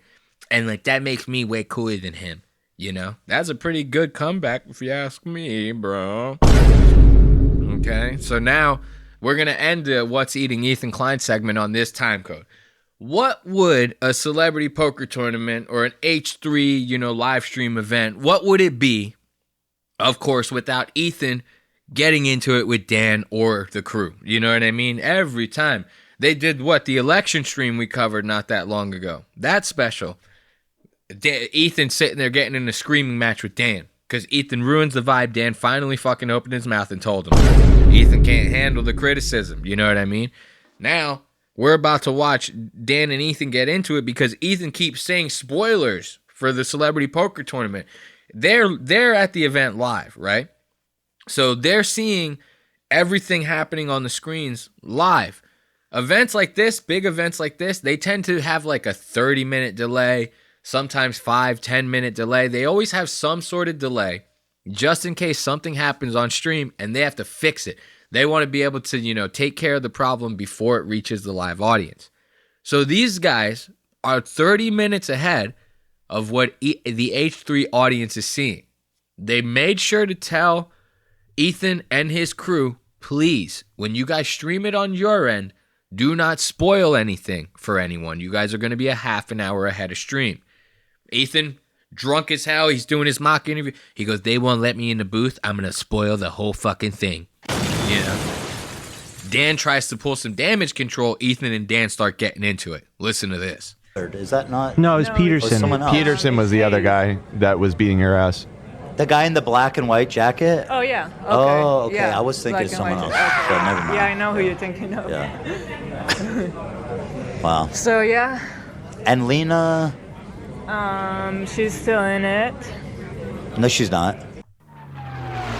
See? Right there. They go, okay, Lena, you know, what about Lena? Is she still playing? And they sit, look, you can see Lena right here on the screen. So Ethan's going, what about Lena? Is Lena still playing? And Hila's like, Lena, yeah, she's still in. Yeah, Lena's still playing the game, right? And Ethan right away, no, she's not. She's not playing still. So he just fucked it up. Right there, he just let out some information. Lena gets eliminated. Nobody knew this. Nobody knew this. So this guy's, you know, spitting out spoilers. This is where they get into it. Watch. Lena? She's still in it. No, she's not. At this point. Ethan! We gotta wrap it up. I gotta get the fuck out. So, yeah, so Lena was I'm buttoning out, I you. think, after me. You stop, Dan. You Don't stop. button. Who are you to button me? Ooh. Ethan coming in hot. Ethan really wearing the pants right here. Who are you to button me, bitch? You know what I mean? All Dan's trying to do is just abide by the Celebrity Poker Tour's rules. You know what I mean? Like, they specifically asked, hey, please don't give us any spoilers. Hey, Ethan can't come into the booth. Sponsors don't like him. We need the sponsors around here to pay for this shit, right? They're giving these guys very specific guidelines. Hey, you guys want to play ball with us and keep doing this? You guys have to, like, play along here, you know? Ethan can't take the shit. He goes and spoils it right away. Now, Dan, trying to be a good head producer, you know, he's trying to be, Ethan, you're spoiling this. I'm about to hit the button, because if Dan hits that button, he can, you know, dump the feed, and it'll save the audience from knowing about it. Ethan right away, who the fuck are you to try to button me, bitch? I think after me. Listen to this. She's still in it. No, she's not. At this point. Ethan! We gotta wrap it up. I gotta get the fuck out. So, yeah, so Lena was I'm buttoning out, you. I think, after me. You stop, Dan. Don't button. Who are you to button me? They don't care. The announcer was right here. He's like, nobody cares. Nobody cares, Dan. I mean, the audience cared. They were upset Nobody that you cared. spoiled Hila. Everyone was like, no, we didn't know. We didn't know. See, now Dan's trying. You hear how Dan's voice is softening out? It's because he's embarrassed that he just got fucking checked in front of Ethan. Look at this guy. Dan don't know what to do. Look, you can't even zoom in on these guys. They have to be uploading in like 1080. These guys make enough money. They should be uploading 4 goddamn K. Look, you can't get a read on this guy's expression. He looks like a blur. As soon as you zoom in, all the quality is lost on these goddamn episodes, right? So, of course, Ethan giving Dan a little what for, and for that, well, we love him. Let's give it up for Senor Ethan Klein and the crew handling yet another celebrity poker tournament. So, now we're about to get into the smoke break. I wanted to play a little bit of a Dave Portnoy rap, dude. This is actually great. So remember, last episode we talked about the Dave Portnoy rap that he did, that he had to do for Josh Richards' part because Josh had some like music contract with Warner Brothers Music. They made a Zach Bryan diss after Brianna Chickenfry broke up with them, and Warner Brothers ended up claiming the diss for their own, so Dave had to re-record it without Josh Richards. Well, they ended up putting out a new version. They put out a new version. Jesus Christ. Obviously, you could tell we already hit some of the joint. We're about to get into that joint again. So this episode's only going to get worse. But they put out a new version of the diss track, right? This time, Brianna Chickenfry herself is gracing us with a little bit of her singing chops during the chorus. We're going to listen to that during this smoke break because this shit is fucking priceless, dude. Listen to this shit. Yes. Get that beat going. Let's spark up that joint. Have a couple hits with us, and then we'll get right back into our segments on Lost Aux Media. Country ditty, steal another story, write another country ditty. All these NDAs, you sound like a country ditty. Something like your face, this isn't looking pretty. Country ditty. You hear Dave? Country ditty, steal another story, write Oh, another that's so country good. ditty. All these NDAs, you sound like a country ditty. No, I bring the thunder straight to Oklahoma City. Buttercup really thought that he could shut me up. Someone tell your cheap lawyers I don't give a fuck. Josh can sit it out cause we only need me. Only one man but you're getting DP. Offered Bree 13 mil just to shut her trap. Then she turned around, said shove it up your ass. Cheeks like Bugs Bunny, hair like Dog Funny. Go buy a toupee with your little hush money. Wonder why you're demonized with your little demon. Bro, tell me that's not crazy. Dude, listening to Dave Portnoy try to rap, it's like a revelation on like a whole different level. Just to know that every single one of these bars was recorded separately because he can't rap a single goddamn line. It's priceless. Listen to this.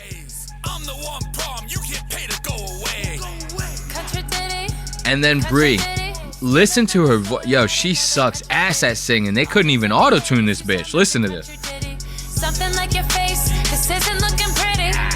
Country ditty, steal another story, write another country ditty. All these NDAs, you sound like a country ditty. No, I bring the thunder straight to Oklahoma City.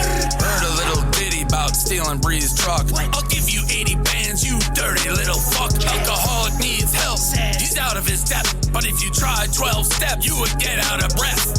Always fish for compliments, we'll never forget.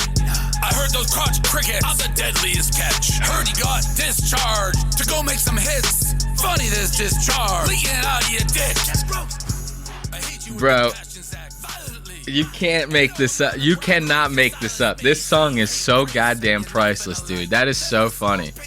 Just to listen to that. That hook, I'm not gonna lie, is gonna be stuck in my head though. Country ditty. I'm like, god damn, dude, she's fucking this shit up, bro. This is so crazy.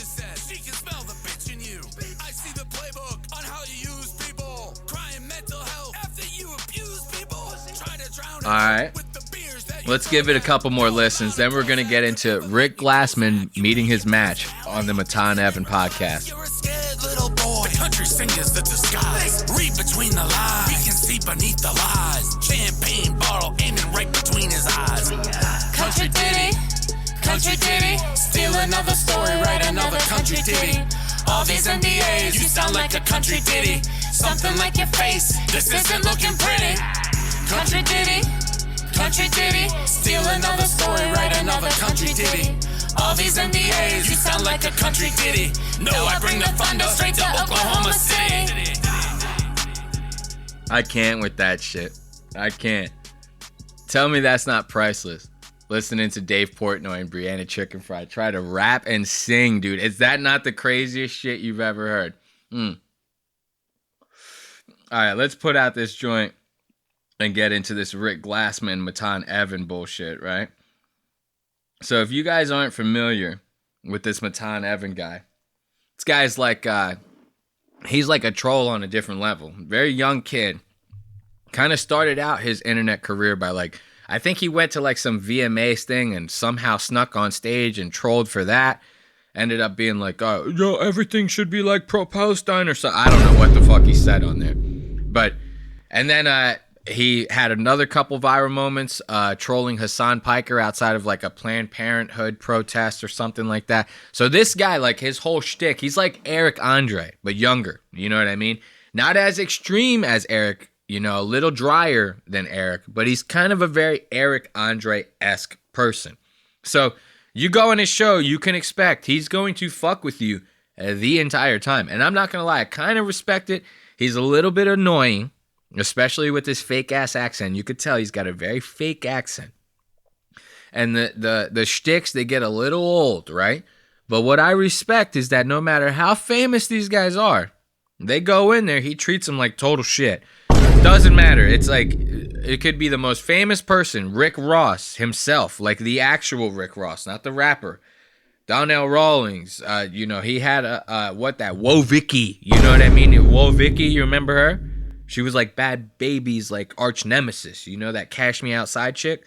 That was like her Thanos, you know what I mean? So she was like on there too. He fucks with them. No matter who they are, he fucks with them. Now, the reason why I wanted to point out this episode is because Rick Glassman is another one who's kind of like this. He doesn't troll to this level. He's not a disrespectful troll. Rick is one of those trolls that will go into a room and he tries to suck all the air out of it. Rick is the only thing that you're going to live, breathe, and see while you're in that room the whole time. No matter whose show it is, no matter who's promoting what. If Rick is on a podcast, it's going to be the Rick Glassman show. You can count on that. No matter the situation. And when he gets on Matan's show, he tries to do the same thing. But this guy finally ends up meeting his match because Matan kind of outsmarts him like at every turn. Like every single time Rick thinks that he's about to start commanding the interview, Matan just makes an ass out of him. Like this is actually kind of great. Wait until you see this. I couldn't have, you can't find somebody who can, not just anybody can do this to Rick. I'm actually like losing my words even bringing it up. It's so great to see this guy, Rick Glassman, finally get this. He doesn't know what to do. He's squirming the whole time. Let's watch. Welcome back to the podcast. For today's guest, we have Rick Glassman. Welcome in. Now you can come in, see right there. I love how he does. Welcome in. He like gives up in the middle of talking. On today's guest, we have Rick Glassman. Welcome in. He's like falling, like shutting down. His batteries died, like in the middle of that intro. Listen to this shit. We have Rick Glassman. Welcome in. The podcast for today's guest, we have Rick Glassman. Welcome in. Now you can come in, see right there. And for the co-host, welcome in, Mike. Welcome in.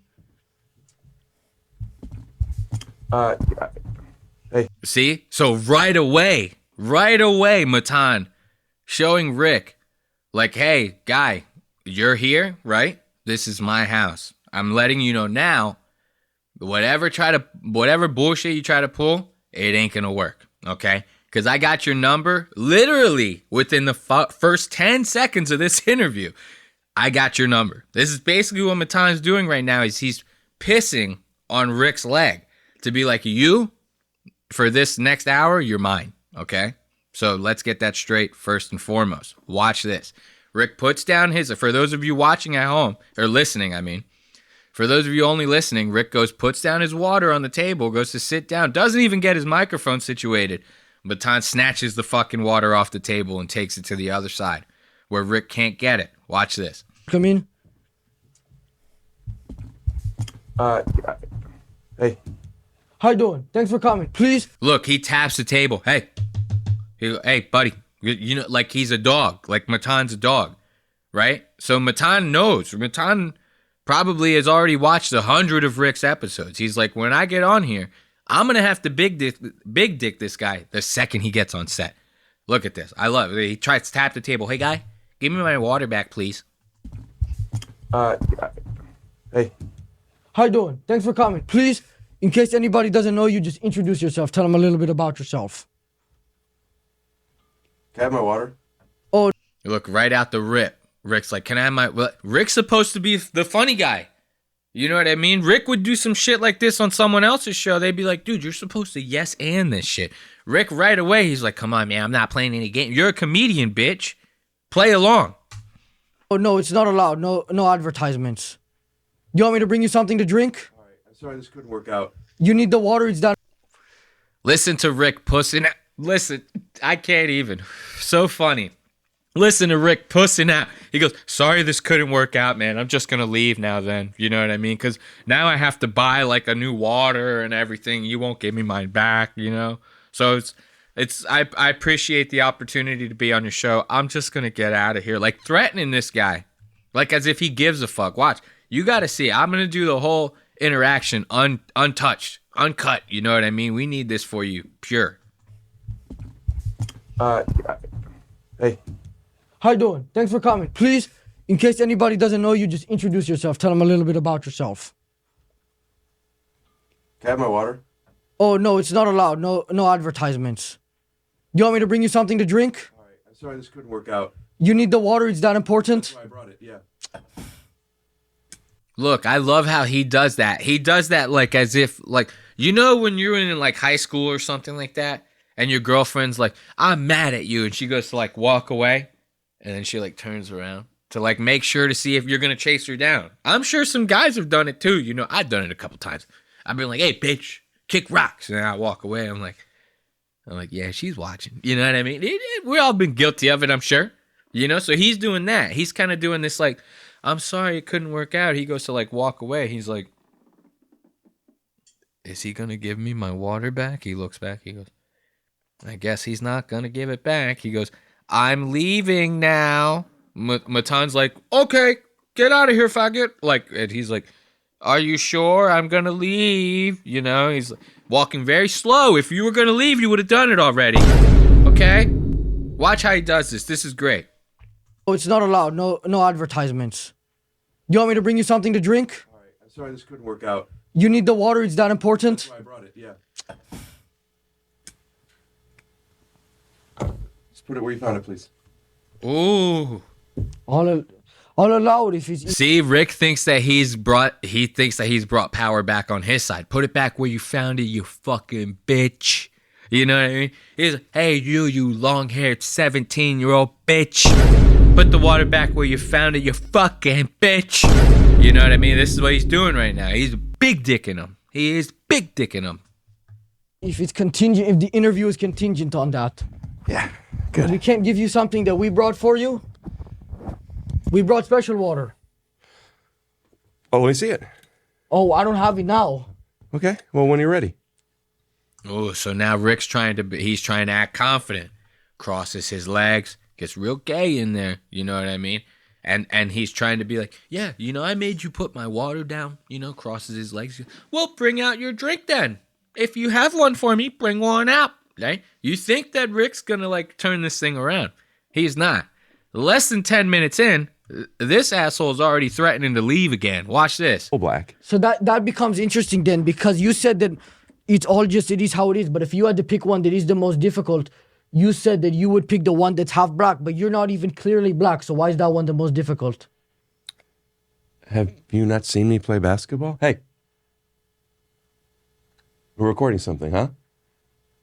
See? He's trying to do it again. He's trying to swing his dick and be like, I'm the one who's going to command this interview. Doesn't work. You know, you think you got this co-host guy? He's paid to be bitched around, okay? This isn't going to work with Matan. Watch this. You see how I have my phone face down? No. Don't put it on the floor. Hey. Oh. Hey, man, I could leave, and you could edit out everything. That's not cool, because then I need at least 40 minutes for an episode. What the fuck? Look at that. All of a sudden, like in the same breath, Mr. Glassman, no likey. He tries to pull a reverse Uno on this guy. He tries to tell the co-host, hey, man, what are you looking at your phone for? We're in the middle of an interview. You see me looking at my phone? So he's trying to, like, you know, pull this shit on Matan's co-host, right? the co-host, he graduated from the school of Evan, man. He's taken every lesson that he possibly could from Matan. He's been watching him this whole time. He knows how to fucking turn this around to make you look like the fool. He goes and takes Rick's phone and puts it on the floor, immediately turning the joke back around on Rick. Rick doesn't like this, threatens to leave again. This is fucking gold. Watch this. Have you not seen me play basketball? Hey. We're recording something, huh? You see how I have my phone face down? Look, right there. This guy, as soon as he said that, he goes, you see I have my phone face down? The guy looks down. You can see the gears turning in this dude's head. As soon as he says that, he goes, oh, I know what to do here. You see how I have my phone face down? There he goes. No. Don't put it on the floor. Hey. Hey, man, I could leave, and you could edit out everything. That's not cool, because then I need at least 40 minutes for an episode. All right, what's the next question? If you leave now, I'm cutting out the podcasting you said in the beginning. That's fine. You don't care? You're trying to be difficult, because you're not doing yes ands. Be a cool guy. I'm not doing... See, he goes, you're not doing yes ands, bro. You're supposed to be yes and in my shit, okay? If I was on your show, you'd be telling me to do the same thing. Rick's like not playing along at all. Voice gets soft. Starts getting real serious, right? And we're going to see him. He's going to threaten to leave again and again. This is less than 10 minutes into the episode. Like, Rick has been getting fucking steamrolled this whole time by Matan. He fucking hates it. He hates every second of it because, like I said, he's used to the one doing the torturing. Watch this. You had something that is going to affect their body, but you didn't physically yourself touch them. Yep. And I never will. That's just not the way I roll. Is that how you roll? Oh, no. Why are you arguing? Look, Matan trying not to laugh because Matan knows how fucking gay that was. Look at Matan's face. Matan's over there looking at his producer like, dude, I'm having trouble holding character right now. Rick tries to do this shit, looking into the camera. I never will. He looks right into the camera. Trying again to pull this around, trying again to regain the power dynamic in this whole thing. And Matan just will not let this guy fucking win. Watch how he tries to pull this corny ass move. Matan doing everything in his power not to laugh at him. Yep. And I never will. That's just not the way I roll. Is that how you roll? Oh, no. Why are you arguing for... Look, Matan looking up in the air. He's like, this guy is such a faggot. I cannot. I'm about to laugh at him. He looks at the producers. Yo, producer, help me, guy. I'm about to laugh at him and break character. Okay? I cannot have this on my podcast. Okay? I never said that. And what's funny about it if you're not really arguing about it? That's not funny. People get ripped all the time. That's not something to joke about. What are you bringing it up for? Well, I wanted to hear your opinion on it. Okay. That's not funny at all. Do you share my opinion? It's yours to lose. I wouldn't do it myself. Yeah. If you have something set up that's going to get me wet, buddy, don't get me wet. Oh, look. So now you get the palest, whitest, wettest. This guy could be covered in anything. You know what I mean? I imagine that this guy is covered in like some sort of, you know how like when, how do I put this? You know how when like you fry a turkey, right? And there's like the grease that's in the pan, and then you let the grease get cold. And it turns into like this clear, nasty jelly, right? Almost looks like apple jelly. I never liked apple jelly, Out, you know what I mean? I'm a jam, strawberry jam all the way. But you get that weird looking grease jelly stuff, right? After you like cook a turkey or something. I imagine they took like that jelly and just covered this guy in it. So he's greased up, nice and good. And Rick no likey. Rick's like, bro, if you got something to get me wet, we don't know what this guy's covered in. Watch this. If you have something set up that's going to get me wet, buddy, don't get me wet. Don't get me wet. I'm serious. Hug. No. Hug. Buddy, hey. Hug. Hey, you're in my space. I'm going to give one warning. Hug. Look, Rick, you're in my space. Look, Rick, one of those LA fags. You're in my space, buddy. I'm gonna give you one warning before I pull out the pepper spray. You're in my space, man. Look, Rick's getting real serious, dude. He doesn't like this. What happened to the funny guy? What happened to the funny guy that we all know, Mr. Glassman? No. Hug. Buddy, hey, Hug. hey. Hug. Hug. Hug. Hey, you're in my space. I'm going to give one warning. Hug. Give him a hug. Hug. Give him a hug. Hug. You better give him a hug. Hug. Don't get me wet. Hug. Oh. Rick's about to lose it. Look, we're losing him. We're losing him. Look at this asshole. Watch what he does here. Hug. Hug. Hug. Hey. Hug. Hug. Look at this. Don't hurt your cameras, man. I don't want to get wet. Look, these kids are like 17 years old. He's like legitimately having like a physical altercation with, like, this is insane, bro. This guy, you're supposed to be the adult here. Everyone on set is younger than 18. This guy is like legitimately about to like fucking slam this guy through the goddamn wall with the table. Watch this. Hug. Hug. Hug. Hey. Hug. Hug.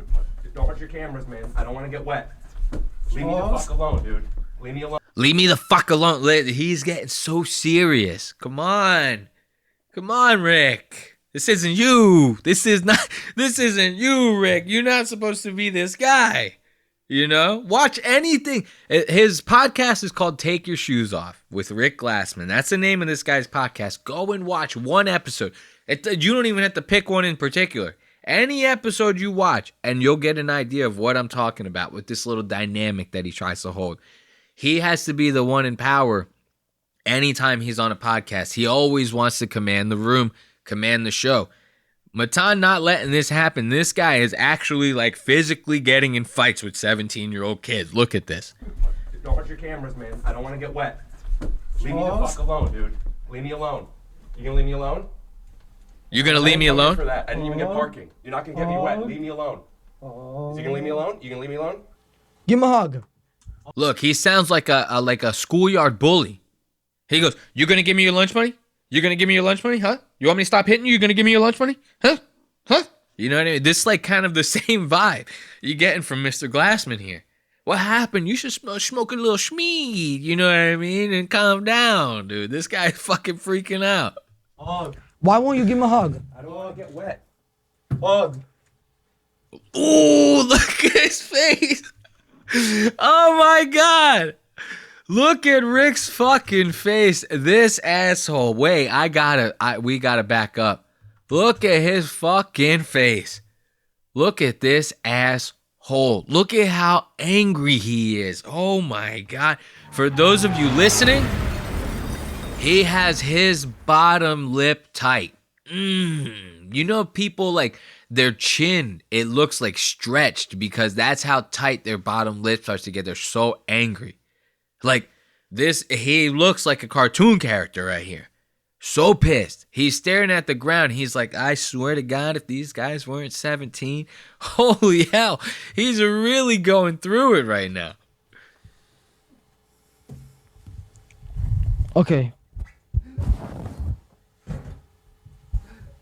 All right, I'm out. Look, ooh. Hug. No, sit. No. We need to Hug. continue. Get your buddy away. Hug. You want him out of here? I want him out of here. What do you do? Hug. Fuck, dude. It's fucking weird, man. Look, I want him out of here, dude. Rick is fucking pissed. Rick is pissed. Rick don't know what to do. Matan had to just go in and save this guy. Like, you know what I mean? Because he hires the best in the biz. He knows. He goes, no matter what, keep it going. Keep that shit alive no matter what happens. If he smacks you over the head with the table, he can break every piece of glass in the goddamn room over your goddamn head. You need to keep the bit going. And Matan's dudes, they commit. You know, they commit hard. So, like, he's already, like, we're less than 10 minutes in, we're losing this guy, right? Now, this is funny.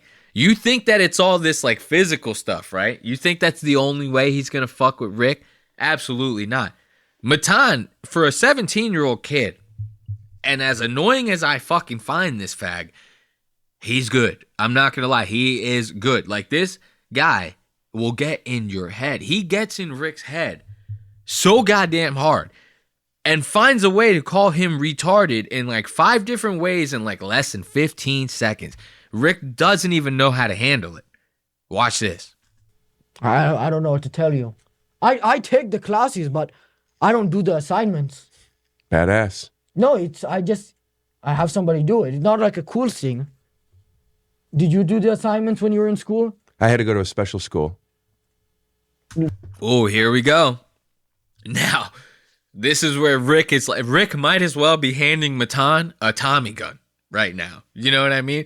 Like, when Rick said this, I went to a special school. You might as well hand Matan a fucking bazooka.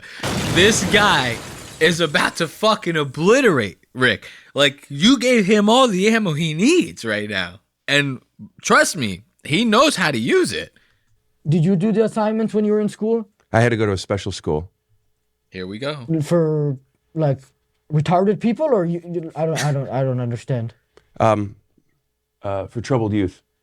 Troubled youth? I doubt it, because the stereotype is that those people. I don't want to keep using that R word, retarded. Stop. I would stop. I'm not gonna say retarded again. Look, Rick, we're comedians here. Mr. Glassman. That's what we say. We say retarded. This is Trump's America. Everyone is retarded now. Did you know that? So come on, Rick, you're getting bent out of shape over this word. You know? Are you actually retarded? All right, for those of you that don't know, Rick has like this autism, right? This is like weird fucking faggy cucks in Hollywood. I feel like this is all a ploy. You know what I mean? Maybe I'm on the wrong side of the fence here. I don't know. You get these fucking weirdos like this in Hollywood. They go, man, I'm strange. I'm like socially awkward and shit. They go to like a doctor, and the doctor goes, hey, man, you're like neurodivergent, right? This neurodivergent, right? And they go, hey, you're like on the spectrum. You're like actually autistic, right? That's why you're so socially awkward. You're fine. You're just a fag. You don't get out enough. You need to like, you know, for a comedian, you're sheltered. You probably literally go out to comedy clubs, do your set, you run away, go home, sit in your apartment, goon out, right? And that's really like the only social interactions that you get is at the comedy club. So when you go to like the grocery store, you don't know how to act because there's not a porn screen in front of your face and you don't have your hand super glued to your balls. So that's basically this guy's life. He's like, I go to the comedy club, I go home, I do nothing, I talk to no one. I'm autistic. You know what I mean? Like this is kind of like what these guys do. Meanwhile, there are actual autistic people out there. Now everybody has to question them because of assholes like him, you know? So this is why Rick is kind of being like, don't say retarded, you know? I'm retarded. You know what I mean? You can't say that around me. Matan don't give a fuck. So Matan's about to just lace into this guy. Watch this. It's not like a cool thing.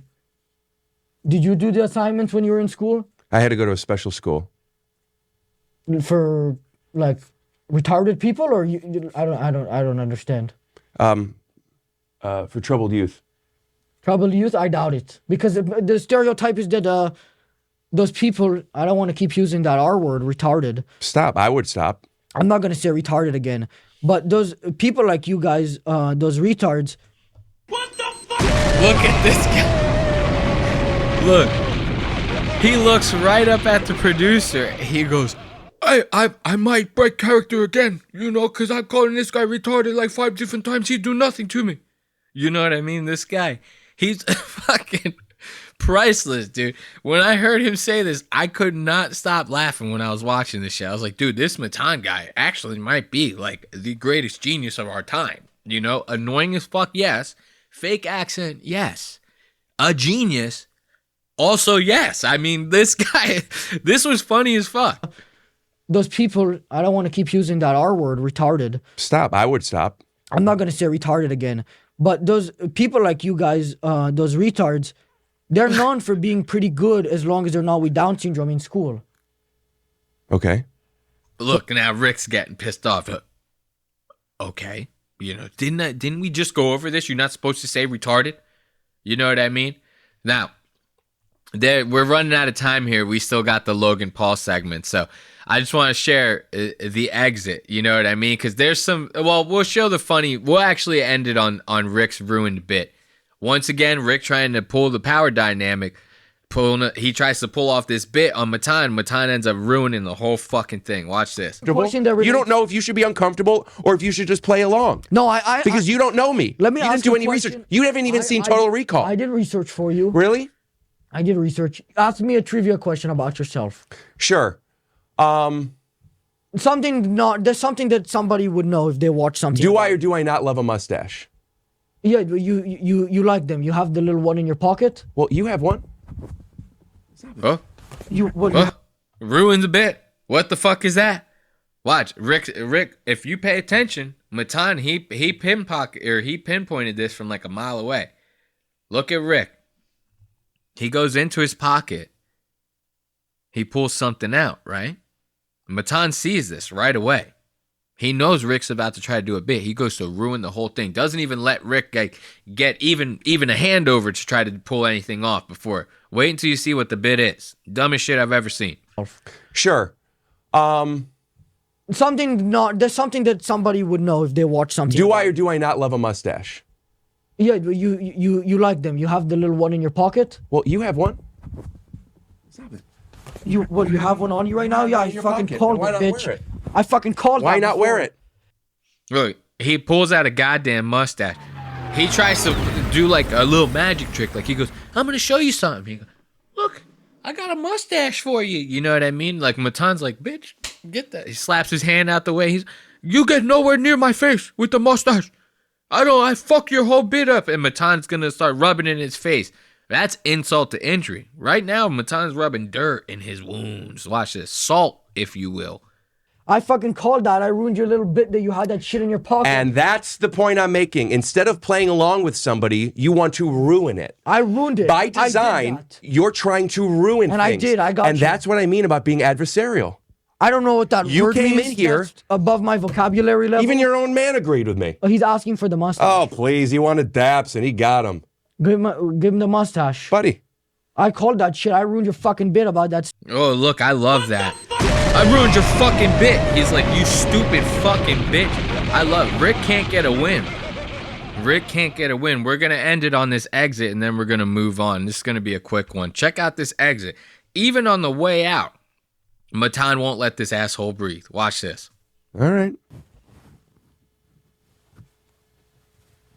Matan? Oh. Thought you left. This has been so much fun. Wait, hold on 1 second. I want to get something special surprise, okay? Just sit there for a second. Nope. Okay, I'll stay here. Just sit here. Got a stage. 1 second. I'm not going to let you, now that it's over, you're going to let your wet guy get me. I promise that's not what happened. I ain't getting wet. Look, Rick, now that it's over, now you have nothing to lose, so you're going to have this guy like come in and jump on me all wet and shit.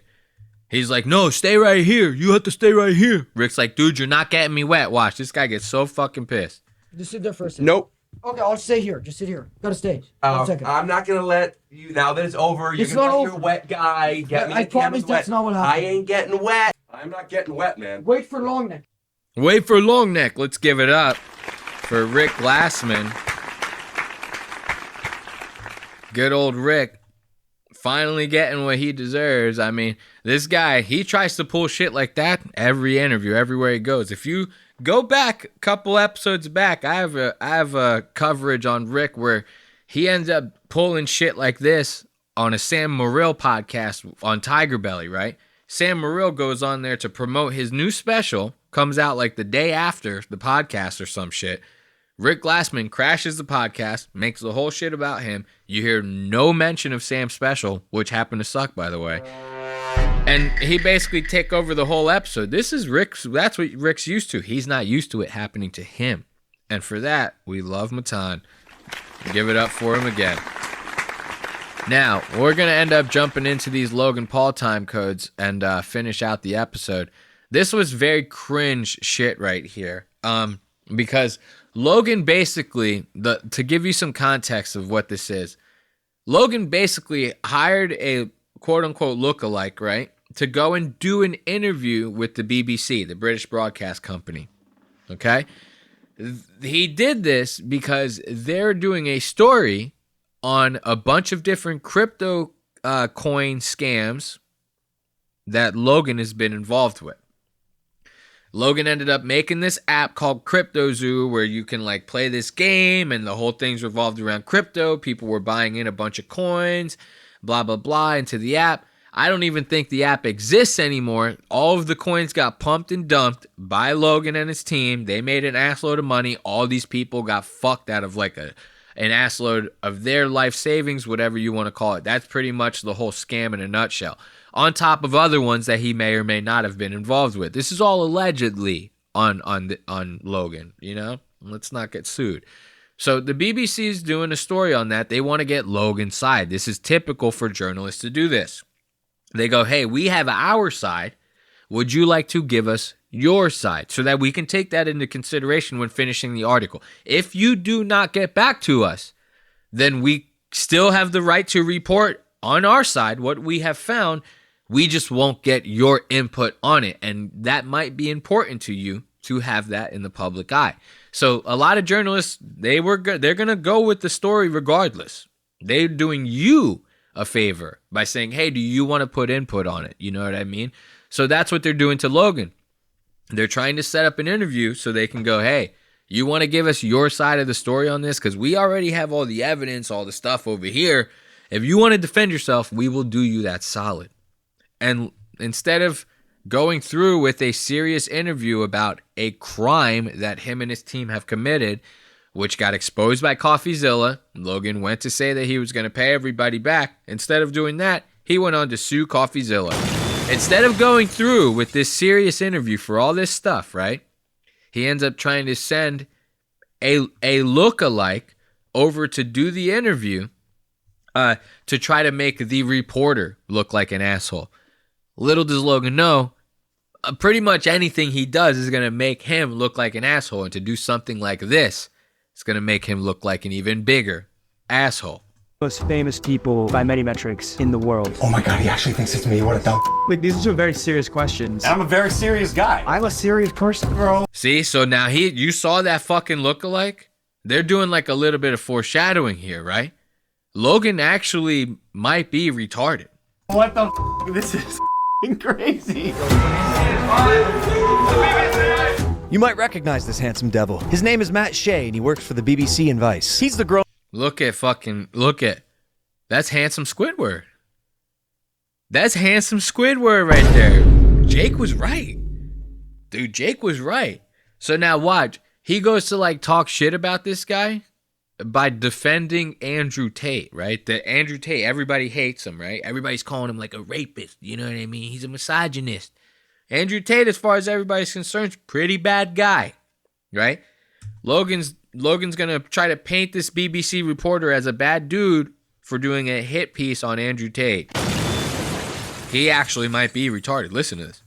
You might recognize this handsome devil. His name is Matt Shea, and he works for the BBC and Vice. He's the grown man who was told he could interview Andrew Tate if he brought him a box of chocolates. Would you bring me a box of chocolates? I can bring you a box of chocolates. If you promise to bring me a box of chocolates, that will increase your chances. Dignity out the window and desperate for more Top G, the candy man flew all the way to Romania with a fresh pack of Feastables. Do you have the chocolate? Yeah. But when he arrived with his big box of chocolates, his dreams were crushed. The Tates ghosted him. But that's okay, because his original Tate hit piece for Vice garnered 5 million views. So look at that. Logan's like sitting there going, oh man, he's a fucking bitch. He don't do nothing right. But his original hit piece got 5 million views, you know? I mean, sounds like this guy did his job. It sounds like he was just trying to do a follow-up, right? It's kind of like what he's doing with you. He's like doing a follow-up. He's like, hey man, we're do this story. You want to follow up? This is kind of like what that's about, right? Now watch, we're gonna go to the next time code. This is like more retarded shit from Logan. This guy, I'm telling you, he can't do anything without making himself look like a total asshole. Anyways, earlier this year, I found out that Tooth Gap and his pedo overlords had turned their attention to me. Because what better way to divert attention from the fact that you can't stop hiring category A sexual predators than by making a regurgitated hit piece on a wrestler? Oh, so now this is interesting. You hear Logan? He's like, yo, this guy, the BBC and Vice, they're like his pedophile overlords, right? And he goes, what better way to prove yourself as a journalist to your pedophile overlords by, you know, doing the greatest thing you could possibly do, a hit piece on a wrestler, you know? He goes, man, the BBC, they shouldn't be hiring these people with these crazy sexual pasts, right? Hold on there. Let's think about somebody that Logan's involved with business-wise, right? Mr. Beast. You even heard it earlier in the time code before. He goes, man, this reporter showed up with a fresh pack of Feastables for Andrew Tate. He showed up with the chocolates so that he could interview him. He's sitting there plugging his business partner, Mr. Beast. Now, what is Mr. Beast known for being involved with right now? He's allegedly known for, like, hiring a bunch of pedophiles. You know, he had that Chris Tyson fucking scandal. His best friend turned trans, then was, like, diddling 13-year-olds. Or like, trying to allege. This is all alleged. You know, all alleged. You know, Mr. Beast is suing now. He's like, I watched a video. He did an interview with Oompaville. You guys know this fucking queer? Oompaville? This guy, he's another one of these, like, YouTubers that's almost 30 years old that just makes content for, like, 10-year-old kids, you know? This Oompaville guy interviews Mr. Beast. He's globbing him down the whole time. He's really putting work on Mr. Beast's balls the whole time, right? Mr. Beast starts talking about how he's going to start suing all these smaller channels that are making these hate videos about him. Holy shit. These people start covering the Chris Tyson thing. You better start putting disclaimers on your shit. Because if you think Mr. Beast is rich now, wait until he starts emptying all your pockets, okay? So this is somebody that Logan's heavily involved with business-wise now. He's sitting there talking all this shit about apparently how this reporter worked for a bunch of pedophiles for the BBC, right? Which might be true. They could all be pedophiles. The reporter could be a pedophile, right? That doesn't change the fact that he's reporting on you for a crime, a scam, a cryptocurrency scam that you're involved with. That doesn't change that part. You know, this guy could be the worst pedophile. This guy could be Jimmy Savile, okay? Doesn't change the crime that you committed. I'm not saying anything. Anyways, earlier this year, I found out that Tooth Gap and his pedo overlords had turned their attention to me. Because what better way to divert attention from the fact that you can't stop hiring category A sexual predators than by making a regurgitated hit piece on a wrestler? Oh, and the subject matter? Oh, look at that. But you can go into business with Mr. Beast and all his alleged pedophile employees, right? Right? You can do that? Okay. You know what I mean? No problem. I want you guys to check this out, though, the lookalike. We saw a little glimpse of him earlier. We're going to get a good look at this fucking asshole now. Wait until you see the guy. This is basically the whole thing. The guy wants to do a story. Logan's like, yeah, we're going to tell him that he has to come to Puerto Rico, man. He can only interview me if he comes to Puerto Rico. That's the only way we're going to do this. And then when he gets here, we're going to put a lookalike in my place. You know what I mean? Someone that looks just like me, exactly like me. It has to be someone who looks so close to me that this guy might actually fall for it, right? Wait until you see the guy that they got. But none of that matters because today, Matt thinks he's interviewing me, but he's not. He's not interviewing me. He's interviewing not Logan Paul, who is not. Look at this asshole. What? Hold up here. Look at this crackhead. Holy shit. Logan hired like an actual crackhead. Like this guy was like on the street hitting like one of those straight pipes, really putting in like he was hitting one of these. You know that noise? You guys know that noise? That's the lighters that they use. I use this thing for my J's, you know. We were lighting J's around here. You see this lighter anywhere else, it's going to be attached to one of those straight pipes. This guy has one of these torch lighters like this. He's lighting up some goddamn rocks. You know what I mean? So this is the guy that Logan got. This is his lookalike, the most cracked out version of him. Logan might very well look like this at some point in the future. So he might be like doing some foreshadowing on himself with this one. But this is the guy. Not me, but will be told what to say with a secret earpiece by me, Logan Paul. Not Logan Paul. I'm Logan Paul, this is not Logan Paul, and this is my BBC. Oh, there goes Logan. Oh, yeah. This guy hit all this guy's content. This is for kids, bro. This guy's a grown-ass man. You know? So watch. He thinks that he got this guy, right? This reporter goes to do this interview. This crackhead walks in and sits down. You can see, if you read the reporter's face, you can see right away. He's like, what the fuck is going on here? He's like, this motherfucker smoking rocks? This can't be the real Logan. You could see it. If you could hear this guy's thoughts, you would know. He's not playing along with this right away. Well, he plays along a little bit, but you can tell he's not buying it. You know what I mean? Like, he's probably thinking that this asshole's going to come out, say a couple things, and then Logan's going to come out and be like, surprise, you know, all right, we got you. Let's do the interview now, you know. That's kind of what this guy's probably thinking. Watch this. Here's our boy. Do you feel ready? I feel good. You're gonna crush it. Oh my God, I don't even know. What's up, dude? How's it going? Thanks. Matt. Sorry, I'm tired. No, last night was hard. Hit me with the all right. All right. How do you enjoy Portnoy? Yeah, pretty good, yeah. See, right away, the guy's like, yeah, man, it's pretty good, mate. You know what I mean? Oh, I don't know about it. Are you Logan Paul? You know what I mean? Like, this guy right away, he's like, I don't know what the fuck is happening here. All right. How do you enjoy Portnoy? Yeah, pretty good, yeah. See, this guy is not buying jack shit, okay? He might be playing along. It doesn't mean he's buying it, you know? You ever watch a movie? The people, they play along with the con, right? And then last minute they pull out a gun and shoot the bad guy. That's kind of what this guy's doing right now. He's like, I guess I'll go along with it, but like, I'm going to keep my guard up the whole time. That's what is happening. Thinks it's me. So, look, you're one of the most famous people by many metrics in the world. Oh my God, he actually thinks it's me. What a dumbass. Is there like a big... Logan, oh, he actually thinks it's me. What a dumbass. Look at his face. Logan is the dumbass here for actually believing that. Watch this. By many metrics in the world. Oh my God, he actually... Look at this asshole. Logan really truly believing that this reporter is that dumb. They've been doing nothing but investigating you for probably weeks now, putting stuff together, constantly looking at pictures of you, reading other articles, probably like mission statements for your companies, different things like that. They're doing a lot of investigating on you. You think that this guy's going to travel all the way from England, and he doesn't know what you actually look like. Okay, you believe that because he asked the question. Okay. Thinks it's me. What a dumbass. Is there like a big weight of responsibility, or is it just a ton of fun?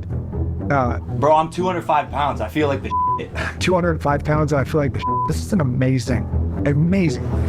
Dude, look at this crackhead. This guy's crazy. 205. Look at this guy. Bro, he smoked some of that Ready Rock before the interview. That Ready Rock, that hard white. You know what I mean? This is that shit. This is what it does to you. If you're not careful, kids.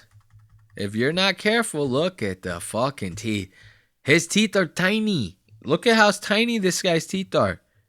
He's grinding them shits down in his sleeve. Yo, this guy is fucking... A lot of Ready Rock has gone through this guy's fucking system. Like this is an amazing.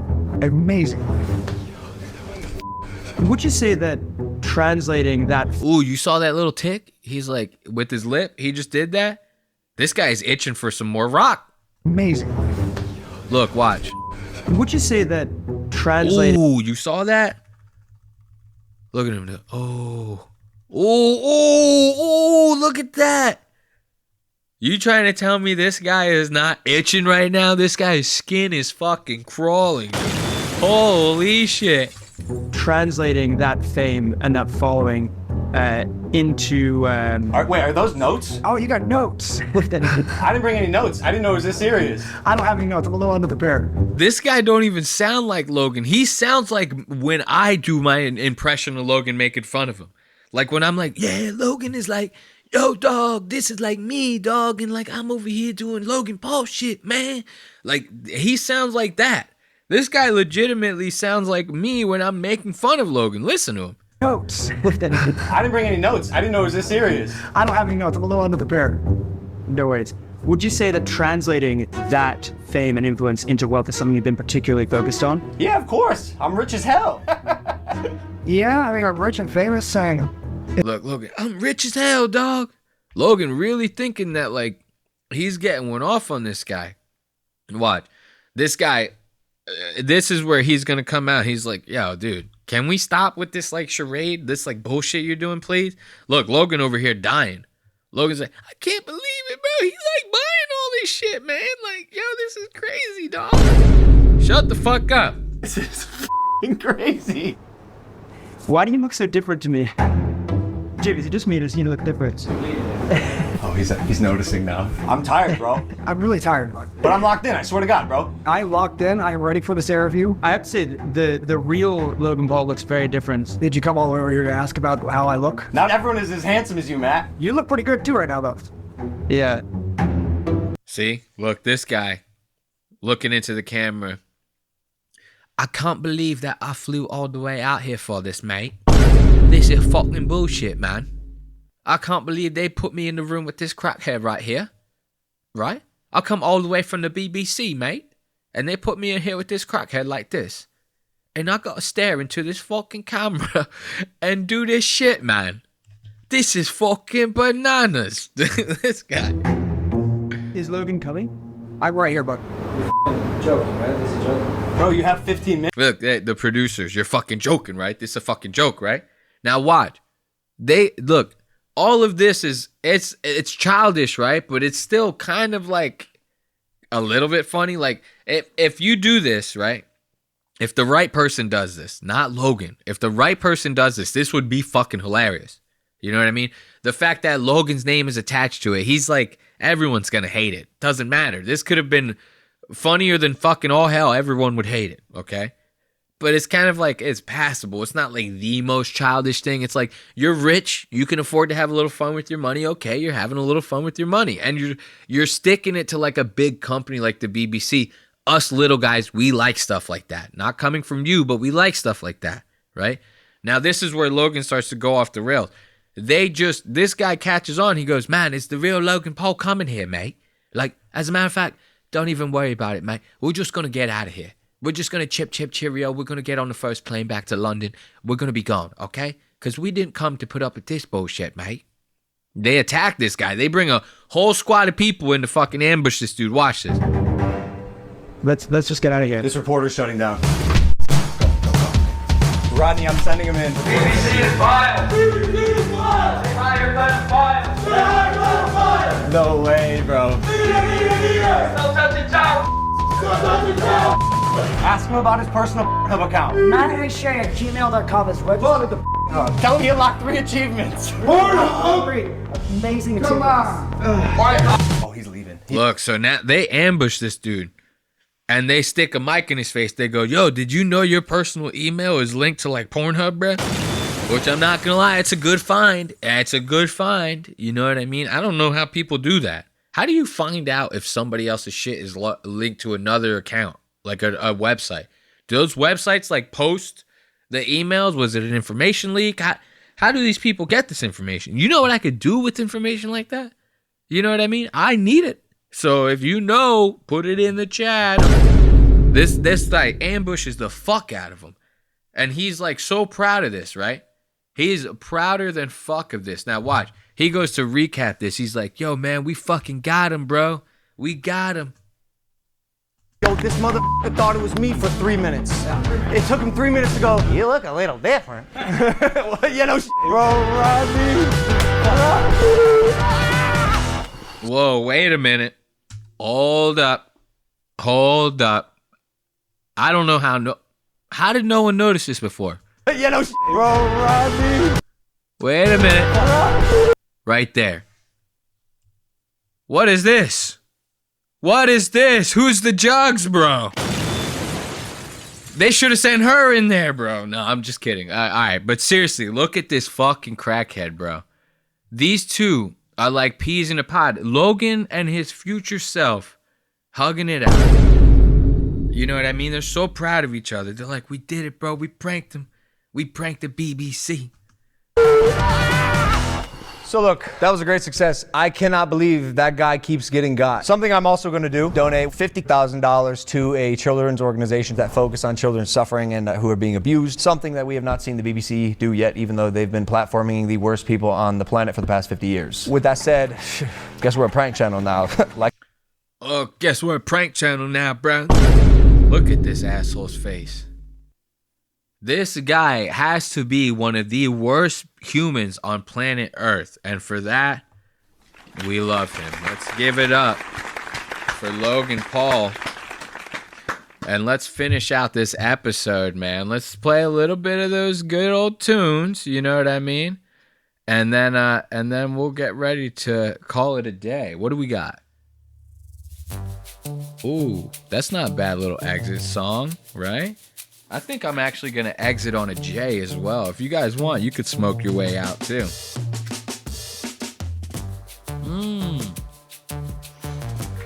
Very nice, very nice. Of course, how could you give it up for yourselves, you know what I mean? Sticking it around with me to go over the Jamokes in all of their glory, you know? Another great episode of Lost Aux Media. As always, I'd like to thank you guys for joining me. Be sure to catch our audio and video episodes that go up every Wednesday. Audio episodes go up at 5 a.m. and YouTube episodes go up at 4 p.m. That way, you can listen to the episodes on your way to work, and when you get home from work, you can watch them over at youtube.com/@lostauxmedia.com. That's youtube.com/@lostauxmedia. See, I even fucked that up. I'm already getting stony baloney. I gotta finish out my joint and stuff like that. Let you guys go and do your thing. Again, thank you for joining me.